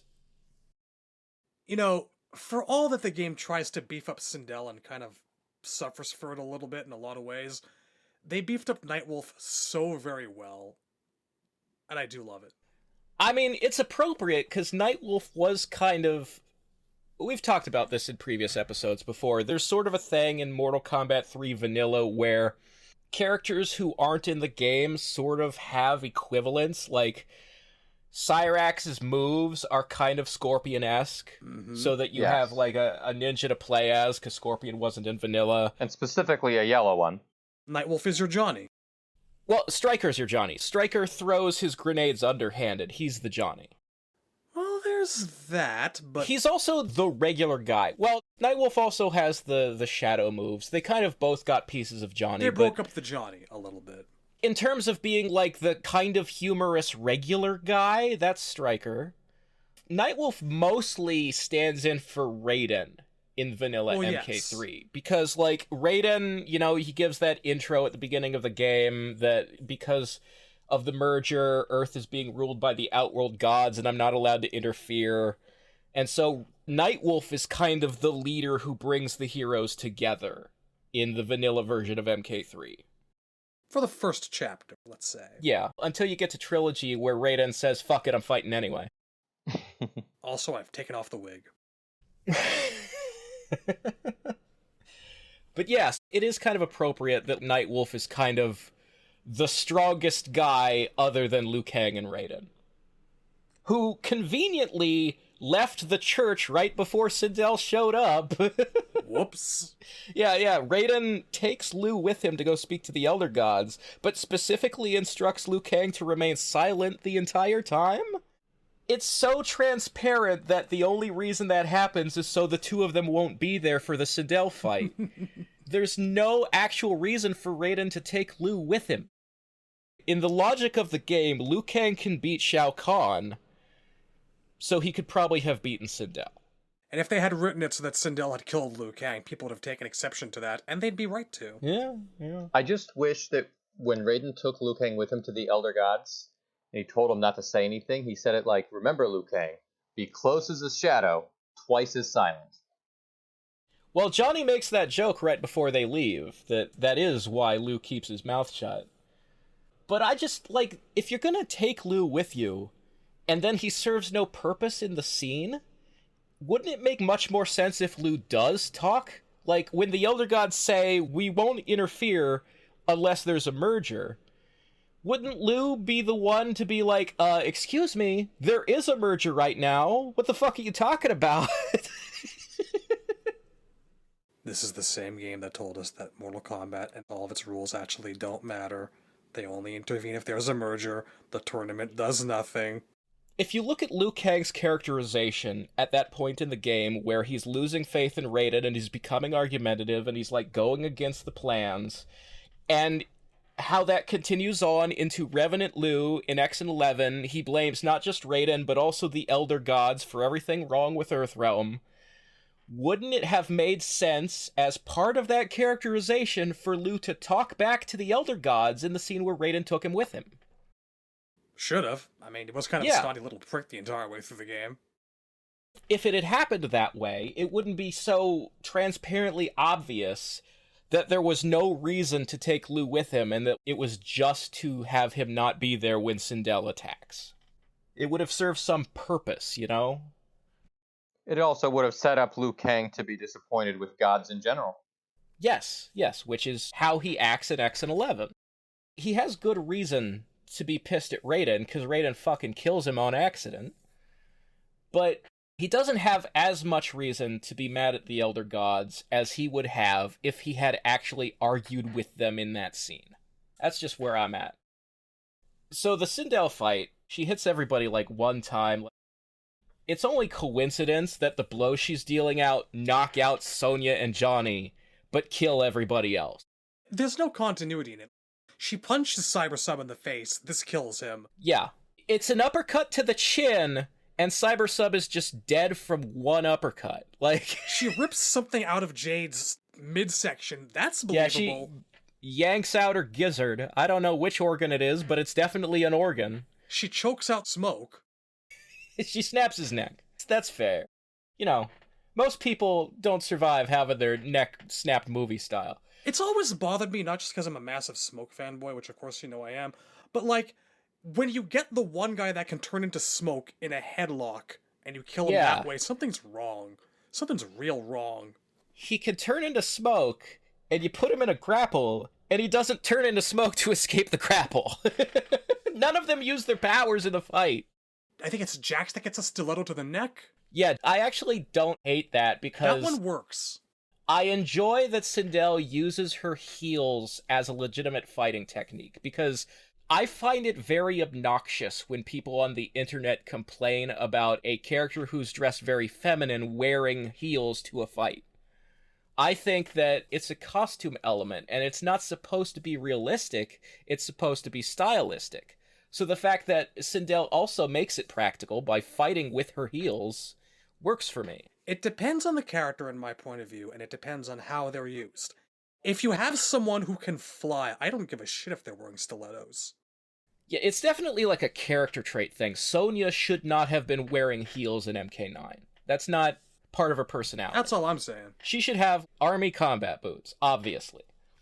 But, you know, Kitana and Sindel, they're royalty, they should be dressed like fancy and elegant. It just makes sense. I don't like the assassin girls in heels. I feel like they should be wearing slippers, you know? Well, I mean, it depends on how you execute the particular mix of princess versus fighter, you know? I think someone's coming to kill me. Heel toe, clink clomp, climp clomp, climp clomp. Nah. So anyway, how the hell did Cabal and Stryker die? Cabal? I think she stabs her stiletto into the tube across his chest, the part of his, like, respirator. Did he also get stiletto? I forget. I think so. He definitely, like, got stabbed by something. Because in 9, it's not a hose, it's a bandolier. And he got stabbed in that. So I guess he couldn't breathe anymore. Sure. Or maybe it went all the way through into his chest. That could be a thing, too. I don't know. I'm desperate to buy it. Stryker got punched in the nose so hard that I guess his skull caved in. Like, the whole area turns into a big red bruise and he's just dead. Yeah, it was just one, like, bam, and that was it. Yeah, so she, like, punched his nose into his brain, I guess. Yeah, Stryker and Cyber Sub both got taken down in one hit. I'm just saying, like, Cyber Sub took it in the chin? I don't understand how that's lethal, unless you're telling me that the Cyber Ninja technology is really shoddy and frail. It was a toasty tier uppercut. We just couldn't hear it from our perspective. It was one of the good ones. I guess. You could have fought Smoke with that one. Please help. I'll have to take your word. It's so like, dumb. you couldn't do... It's pretty bad. I don't know, have her pry open the panels on his chest and rip out the machinery or something? Like, that's what she does to Jade. Have her use her hair as a whip to decapitate someone? Yeah. Have her blow up someone's head in close distance with a scream? I don't know. Something. Here's the one that really, really pisses me off. So after everybody else is down, she starts wailing on Kitana. Kitana survives way more hits than anybody else took. Oh yeah, they drag this shit out. Yeah. So not only does Kitana fail to talk her out of being mind-controlled, she's getting horribly abused at the same time. Like, it is actually painful to sit there, watch her, and beg her mom. Yeah, it's almost fetishistic in how uncomfortable it makes me to watch that shit. But at the end of this beating, Kitana is still alive, and Sindel starts stealing her soul because she's been given Shang Tsung's magic. Now, when Sindel steals a soul, she's the only character in the history of the franchise for whom it's not green. It's purple just because her magic is purple, I guess. That shit makes no sense. The other thing is, in every single time in the entire history of this series that we've ever seen a soul steal, if the soul steal is interrupted, the entire soul goes back to the person it was being stolen from, and they live. When Sindel steals Kitana's soul in MK9, it's interrupted, and Kitana's not dead yet. But then Kitana dies a little later anyway. So unless she died of the beating, like internal bleeding or something, which that's never happened in a Mortal Kombat game before either. I will say, that's what I think actually happened, because she was really jacked up. It could be. I'm just saying, like, you have to explain these things if your franchise is also going to make X-rays kind of canon. Like, people can survive the most horrible injuries, but Kitana dies of bruises? I don't get it. You gotta do better than that. It's never, ever been consistent. Going back to, like, the Deception intro where, like, Quan Chi lifts Shang up and, like, snaps and he pukes up blood and I'm like, oh, he's dead now. No, he's getting back up. Yeah. So the thing that interrupted the Soul Steal was Nightwolf jumping in, and that fight ends with Sindel actually using her hair wrap, and Nightwolf decides to do his Beam from Heaven fatality and hit the both of them. Kill her, taking himself out. Disintegrate them both. Which I will say, once again, Nightwolf, good showing in this game. Yeah. It looked really awesome, too, where they're both disintegrating and it's like their flesh, then their skeletons. It looked great. Yeah, it was visually well executed. They animated the disintegrating well. I actually don't have any problem with how Nightwolf dies. What I do have a problem with is that 1.5 scenes later, we find out that everybody who died in this fight is now a revenant under Quan Chi's control in the Netherrealm. How? This is the big controversy. How? So, Quan Chi explains that the way he got their souls is that Shao Kahn sold them to him in exchange for the Netherrealm's help in the invasion. But Shao Kahn wasn't in the room at the time, so how did he get their souls? Like, according to the Elder Gods, the merger hasn't started yet. Shao Kahn isn't even in Earthrealm when they all die. So how did he get their souls? Him having Kung Lao's soul I can buy because Kung Lao died in the arena, although we didn't see Shao Kahn steal his soul. Like, normally, you see it. He sticks a hand out, and green shit comes out of the body into the hand. The fact that there are invisible soul steals happening off screen in MK9 is a fucking problem. This is probably why they chose not to have Raiden explicitly say that he was going to protect them against Shao Kahn's evil, protect their souls against Shao Kahn's evil, just in case the Soulnado thing happened. It is amazing. It is just so amazing how little of MK3's core plot and functions actually come through in the MK9 retelling of it. It really is. There's almost none of MK3 in 9 except the general idea of the invasion and the characters and the stages. Just none of the plot. Anyway, the one that really bothers me about the souls that are in the Netherrealm and become revenants is Nightwolf. Because Deception established that Nightwolf, the magic that he studies allows him to purify himself with meditation. And so Nightwolf is so pure that if he was to travel to the Netherrealm would kick him out. Because in the old timeline, and they talk about this a bunch in mythologies too, a person cannot exist in the Netherrealm unless their soul is tainted with evil. The same is true in reverse too. Scorpion can't go to heaven in Deadly Alliance or it will tear him apart. Because he's tainted with evil.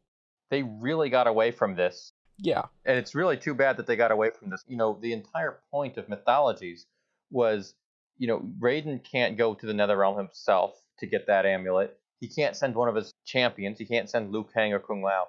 He needs a bad guy to do it. Only a villain can exist in the Netherrealm. Only somebody like an assassin like Sub-Zero could survive that journey. So he has to get his hands dirty and work with Sub-Zero. When you start having Raiden travel to the depths of the Netherrealm to talk to Quan Chi directly, it defeats the entire point of that game. Yeah. They just, nowhere in the NRS era does the idea that only evil beings can exist in the Netherrealm come up. It's been wiped from the lore. And I might be getting ahead of myself, but, when the Special Forces just travels into the Netherrealm and starts blowing shit up in MK11. Yeah, the U.S. Army regularly, conducts overseas operations in the afterlife. Oh my god, I have never actually thought of the fact what that actually says about the entire U.S. military. How many members of Sonya's unit grew up Christian like they would in the real world? And, what are the consequences in society of, we know heaven and hell exist, but the gods aren't Jehovah and Jesus?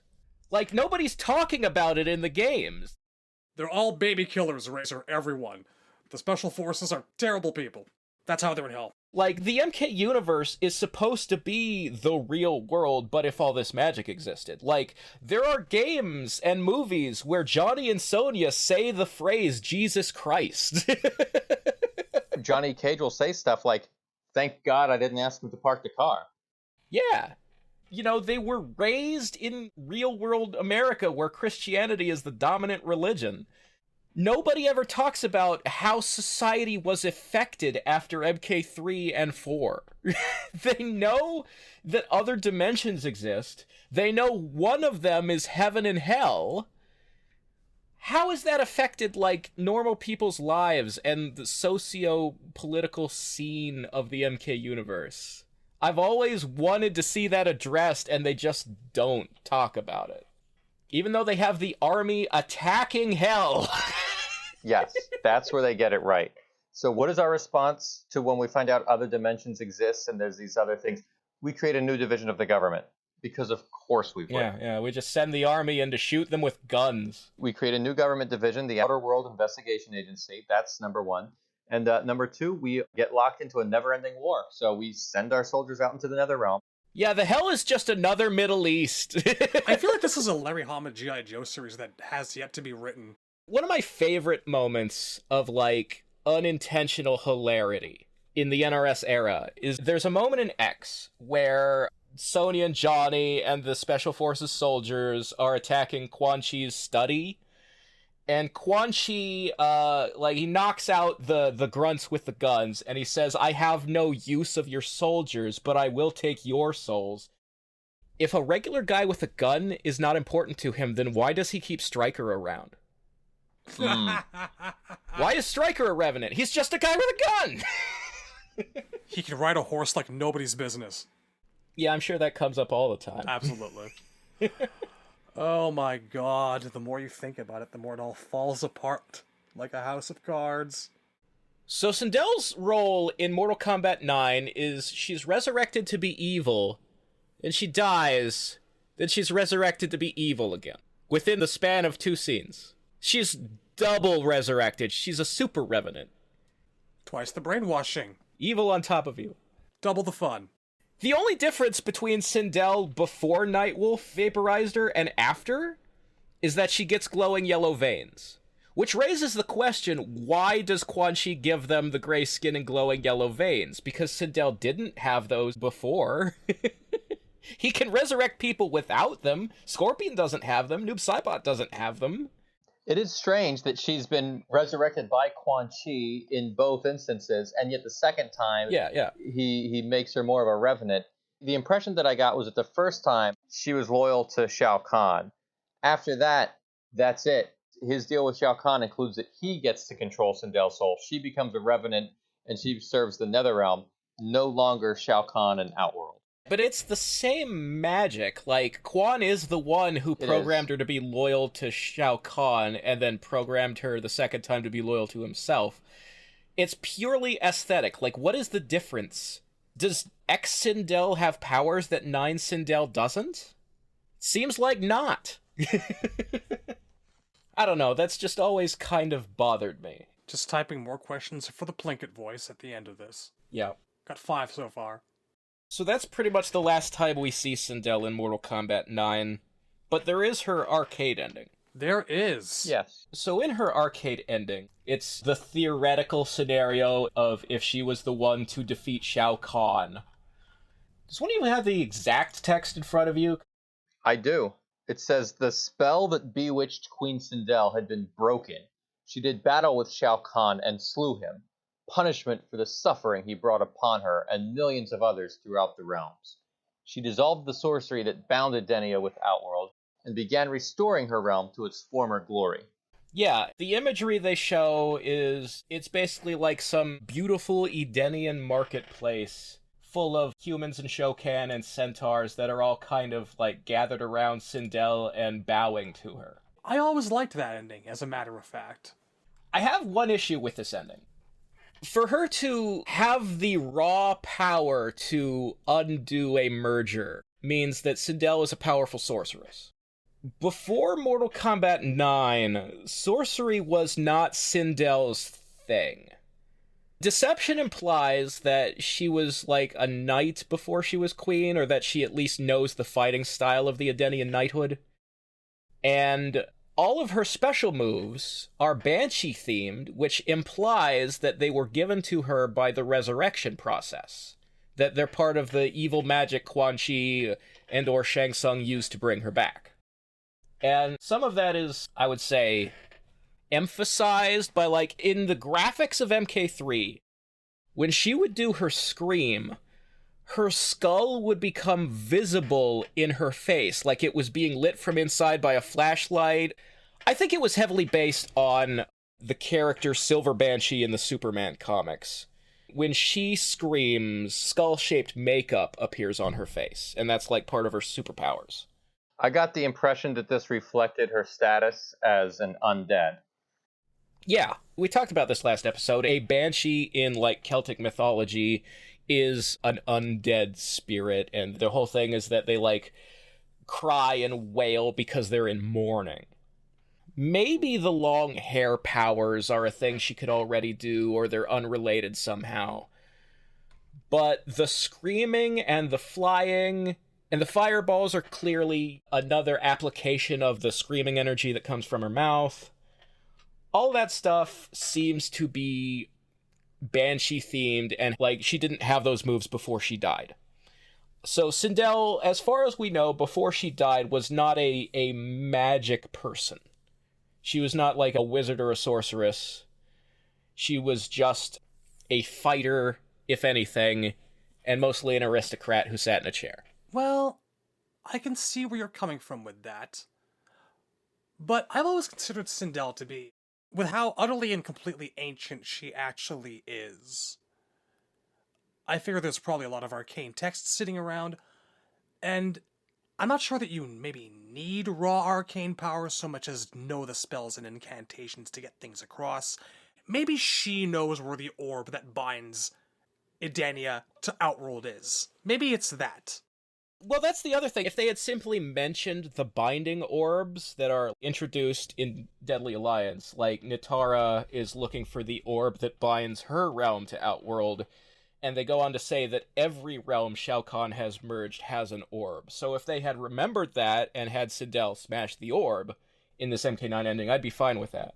The other excuse you could give me is that the Sindel who's doing this in this ending is after she's gotten Shang Tsung's magic. But this is plainly a nice Sindel, though. That's a bit of a problem. Yeah. The thing is, merging realms is, as far as we know, a really, really powerful magic that only Shao Kahn has ever demonstrated the ability to use it. So, for Sindel to break a merger, she'd have to be as strong as Shao Kahn, wouldn't she? I feel like she just has gotten to know Shao Kahn pretty well over the years, and she knows some of his secret weaknesses. She's not a powerful sorceress herself, but she does know how to exploit the weaknesses of him and when he's vulnerable, and she found the vulnerability.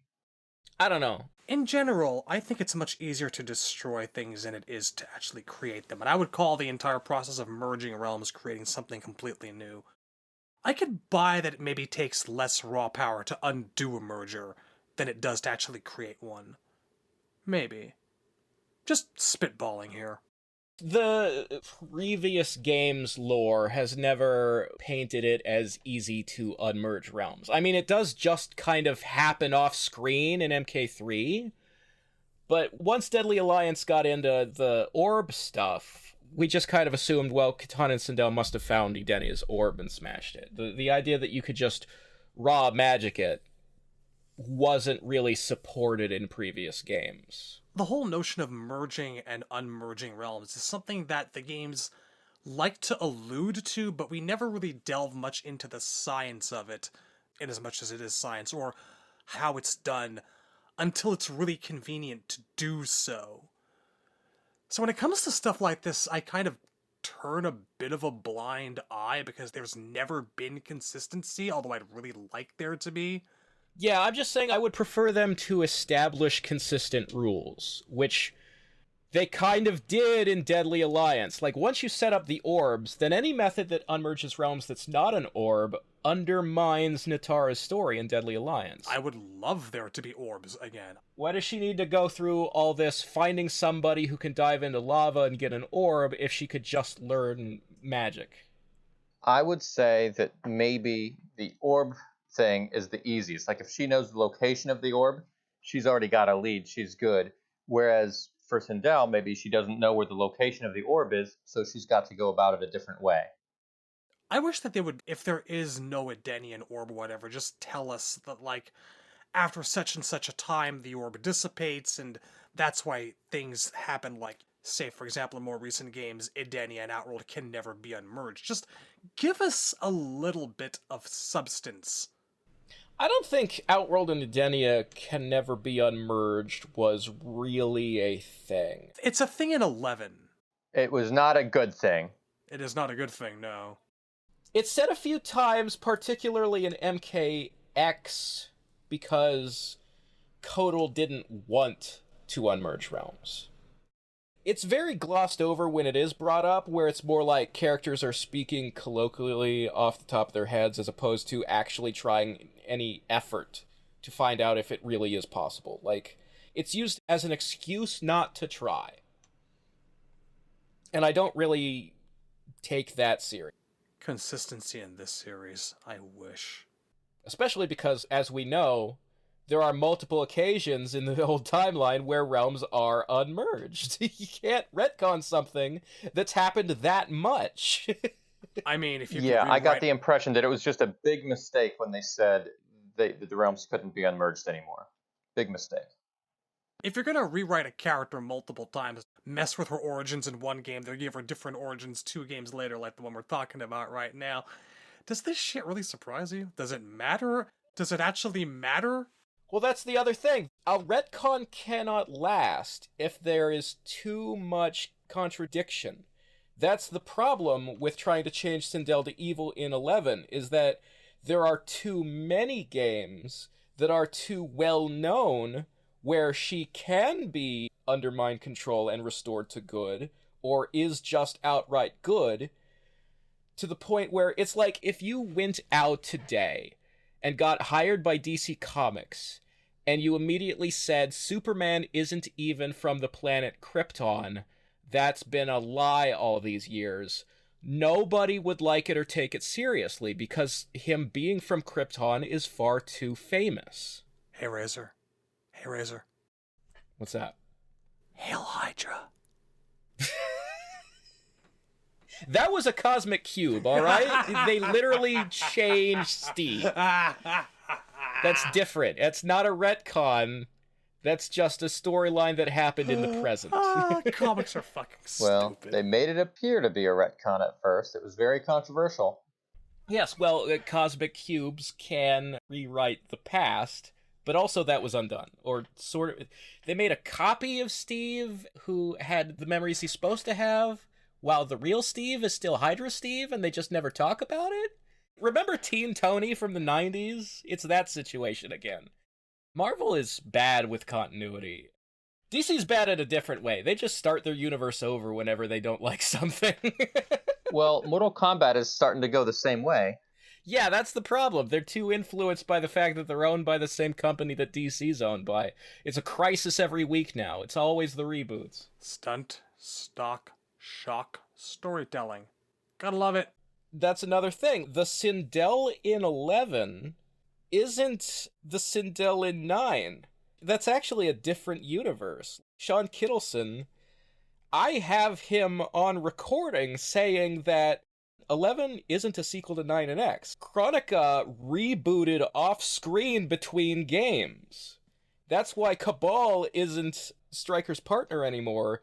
He was a dirty cop who joined the Black Dragons instead of a Black Dragon who joined the cops. It'll be helpful if you have that recording. Well, before we get into 11 too much... Yes, we do need to cover X. Yeah. We're not going to get through 11 and 12 tonight. We should cover X tonight, though. Because X is easy. Yes. Okay, so Mortal Kombat X doesn't have Sindel as a playable character, but Sindel has more screen time in it than some of the playable characters do, particularly like Kung Lao. This is right around the time when I started wondering... I think she has more screen time than Farrah Tor. She does. I started really wondering, do NRS like her that much? What's going on here? If she's gonna get this much screen time, why isn't she actually a core member of the gameplay cast? Like, she has always felt more than anyone else kind of really shoehorned into the MKX plot where she didn't really need to be. This is the time where I started thinking to myself, they have a That is actually a very good character. question. They were also sharing some promotional images of her for Mother's Day. This is before MK11, so this is when MKX was the current Mortal Kombat game. They would say Happy Mother's Day and have Sindel's image on it, and, you know, she wasn't even in the game, other than story mode. Was she playable in mobile at the time? Yes, she was in mobile at the time, that's true. Okay, well that was probably like a cross-promotional thing, like MKX and MK Mobile. Yeah, you're right. In fact, it was called MKX Mobile back then. Yeah, that explains it. I also find it interesting that of the Revenants who aren't playable, Sindel is like the only one who got a new costume. Yep. It's basically her 9 outfit, but they added like fishnets to her arms and like a swirly flower vine pattern on the purple V on the front of her. I really think that they were probably further along with making her into a part of the roster until they realized that there really was no justification for it. Yeah, you would expect that if someone was halfway made new before the game came out, that they would probably be DLC. So it's kind of weird that they didn't even do that. Her and Rain, man, I've always felt that they were really far along into getting those two into the game, but backed out for whatever reason. Yeah, Rain is another, he has a whole new costume, a lot of screen time. You even fight against him. Like, you fight against him and Sindel. The weirdest thing. I remember hearing from, I think it was an interview with Brian Shard, that the reason Rain is in MKX so much is because members of the writing team were trying really hard to push for Rain to be on the roster. Oh, bless them.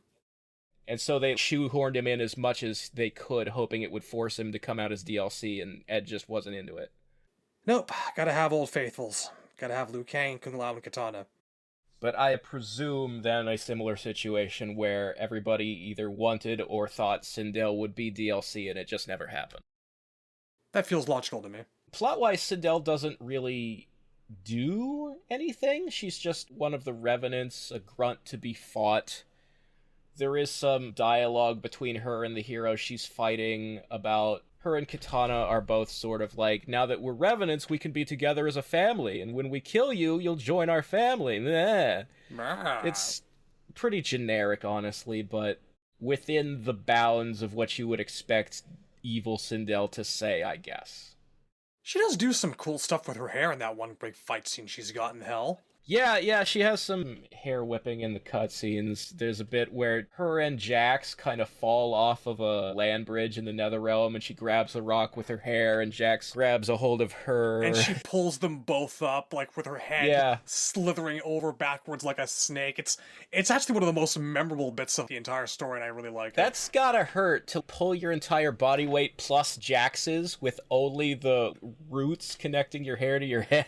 He's a big guy.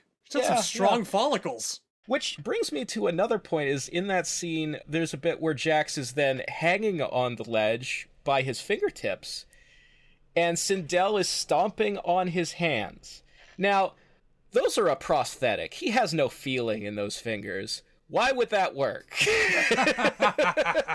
Well, she doesn't know how those things work. They're made of metal, too. What force can she possibly exert on them with her high heels that would hurt metal arms? Was he screaming in pain? He seemed to be reacting like it hurt, like his grip was slipping because his fingers were being stepped on. Mumble, mumble, tactile nerve implants, mumble, mumble. Jax is another character, like, even some of the playable characters didn't really get interesting Revenant skins.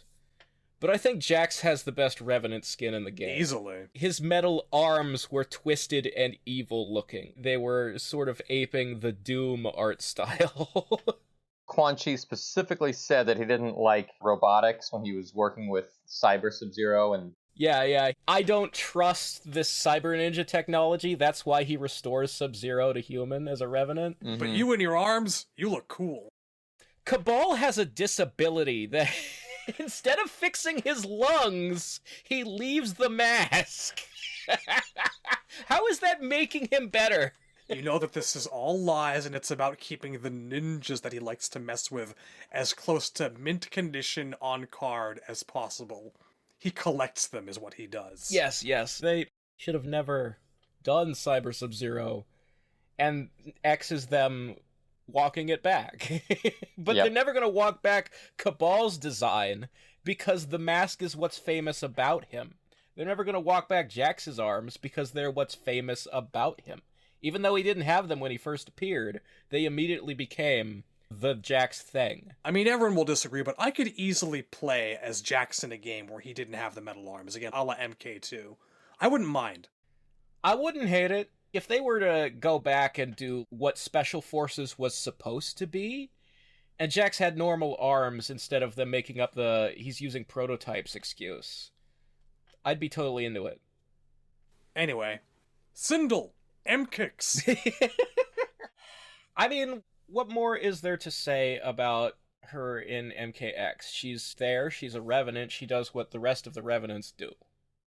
She's very formidable in the story mode, and I could see where people would say, wow, she was so badass, I wish we had her on the actual roster. Yeah, it's interesting throughout the NRS era that they keep building up how strong Sindel is, and then at the end of MKX, an injured Jackie and Takeda are able to hold off Liu Kang, Kung Lao, Katana, Sindel, and Smoke at the same time. Well, never try to understand power scaling in MK.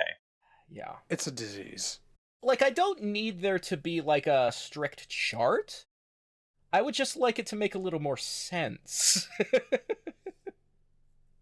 They could have had Raiden take a few of those guys out before he got crushed in a giant bone hand. Yeah, that would be a good way to do it. Yeah.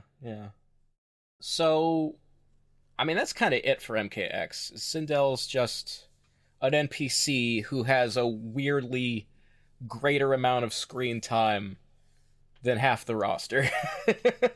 And kind of an original outfit. Yeah, kind But she does look pretty good, and I like it. We'll get there. We'll get the costumes at the very end. It's like they just combined her primary and her alternate from 9 into a single costume. It kind of works. It does. Yeah, I think it looks fine. Especially for, like, the goth, even more so aesthetic of the Revenants. Because regular Sindel, she is a goth, black lipstick, the big hair. We've talked about this last time, yeah. From the neck down, her outfit's more like glam rock going to the club. So to ditch the little vest with the popped collar and instead add more fishnet, they did up the goth quotient, which fits with people who work for Quan Chi's. That's the Brotherhood of the Shadow's whole thing. This is how Quan Chi likes to remake people. Yeah. Late nights at your favorite shadowy club, snake bites. It's his fashion sense, and it must be shared across everyone who is close to him. I will say, though, he totally listens to Combi Christ, and I judge him for that. Anyway. You said Combi Christ, and I immediately started flashing back to the DMC reboot. I think that is enough for tonight's session. All right. Well, we did good, guys. We covered the outside media. We covered MK9, which was huge. We covered MKX. Next time we get together and do this, we should cover 11, which is probably the most controversial retcon NetherRealm has ever done. Yeah, I don't have it in me to do that tonight. No. We'll be able to cover 11 and 12. And we should do Onslaught. Yeah, we should talk about Onslaught. I'm going to have to, like, re-review. Because I remember that Onslaught has, again, Quan Chi resurrecting her. And that she was good before she was resurrected, yeah. Yeah, it's a more traditional version of the narrative. There's no invasion. Khan just wants his wife back, and Quan Chi does it for him, and that's the only motivation there is for it to happen. I can't remember if Kitana manages to break the spell on her before the end of the game or not. I was unaware she was actually even in Onslaught. I've been drifting. When Onslaught was first revealed, the thing that annoyed me the most is that the opening cutscene isn't canon, because it depicts basically the end of the Mortal Kombat 2 tournament breaking down into a fight like the MK1 tournament does in the Shaolin Monks intro, but Sindel is there. And that event never happens in the actual game. Onslaught is a weird mix of, like, Dom's half-remembered factoids from every old timeline game mashed together at once. I have to go watch a complete movie version of this. I'm sure that they exist out there, right? Yeah. Honestly, it is a lot of fun to watch the story mode. Absolutely. Onslaught had it going on, I think. It's also so mixed up, and events happening out of order in the sense of, like, the actual game seems to take place just after the MK1 tournament, but Sub-Zero's the Grand Master and Frost is there. Yeah, it's very hard to make it make sense with the existing MK lore, and yet it somehow seems quite faithful to it, at least compared to some of the other things we've gotten. Yeah, it's more faithful than usual in spots, and then in others it's like... So the start of the game sets up with Shinnok sending Scorpion around to collect items that have bits of his power in them. Like Dramen's mask! Yeah, it implies that the amulet doesn't exist, but then you get to, like, the halfway point of the game, and the amulet does exist, and characters are going after that. Just put it all in a blender and shove it into the mobile game. The last scene of the game, Raiden, to stop Shinnok, picks up the amulet to use it against him and turns into Dark Raiden. And then immediately after he defeats Shinnok, he just goes, I don't want to be dark anymore, and purges it out of himself. Huh. So, like, what was the point of being Dark Raiden? So it's another instance where being Dark Rain didn't lead to anything. Again. Yeah. Amazing. Just amazing. And so, ladies and gentlemen, that concludes this episode of The Lost. Part 2 of 3 of our Sindel retrospective. I know what you're thinking. Why the hell is it taking so long? I think that too. Every single day. We record hours and hours of audio, and then you actually edit and clean them up, as opposed to what we do for everything else on the channel. It's a lot of work. Some people tell me I shouldn't do it. The thing is, it's taken longer than usual this time because I had a bunch of shit happen to me after we recorded that last one, namely having to move in the middle of winter and going through various things with an aging relative, which led me down a very dark path into a bad place. Well, I mean, the good news is that we recorded basically 2 episodes at the same time. So episode 2 took a really long time because you were also working on episode 3, and episode 3 will be released fast. There is that, yes. There's the 2 hours that constitute this, and there's the roughly 3.5 which will constitute the next part. Hopefully out sooner than we typically do, but I say that every time. Who knows? We'll see. More Tabmok, you got that to look forward to. More Tabmok, and eventually more of us. Sounds like a plan. Alright guys, it's been fun. See you guys pretty soon. We hope. Have a nice day. Good night, Shad. Good night, Razor. See you guys next week. See you later, nerds.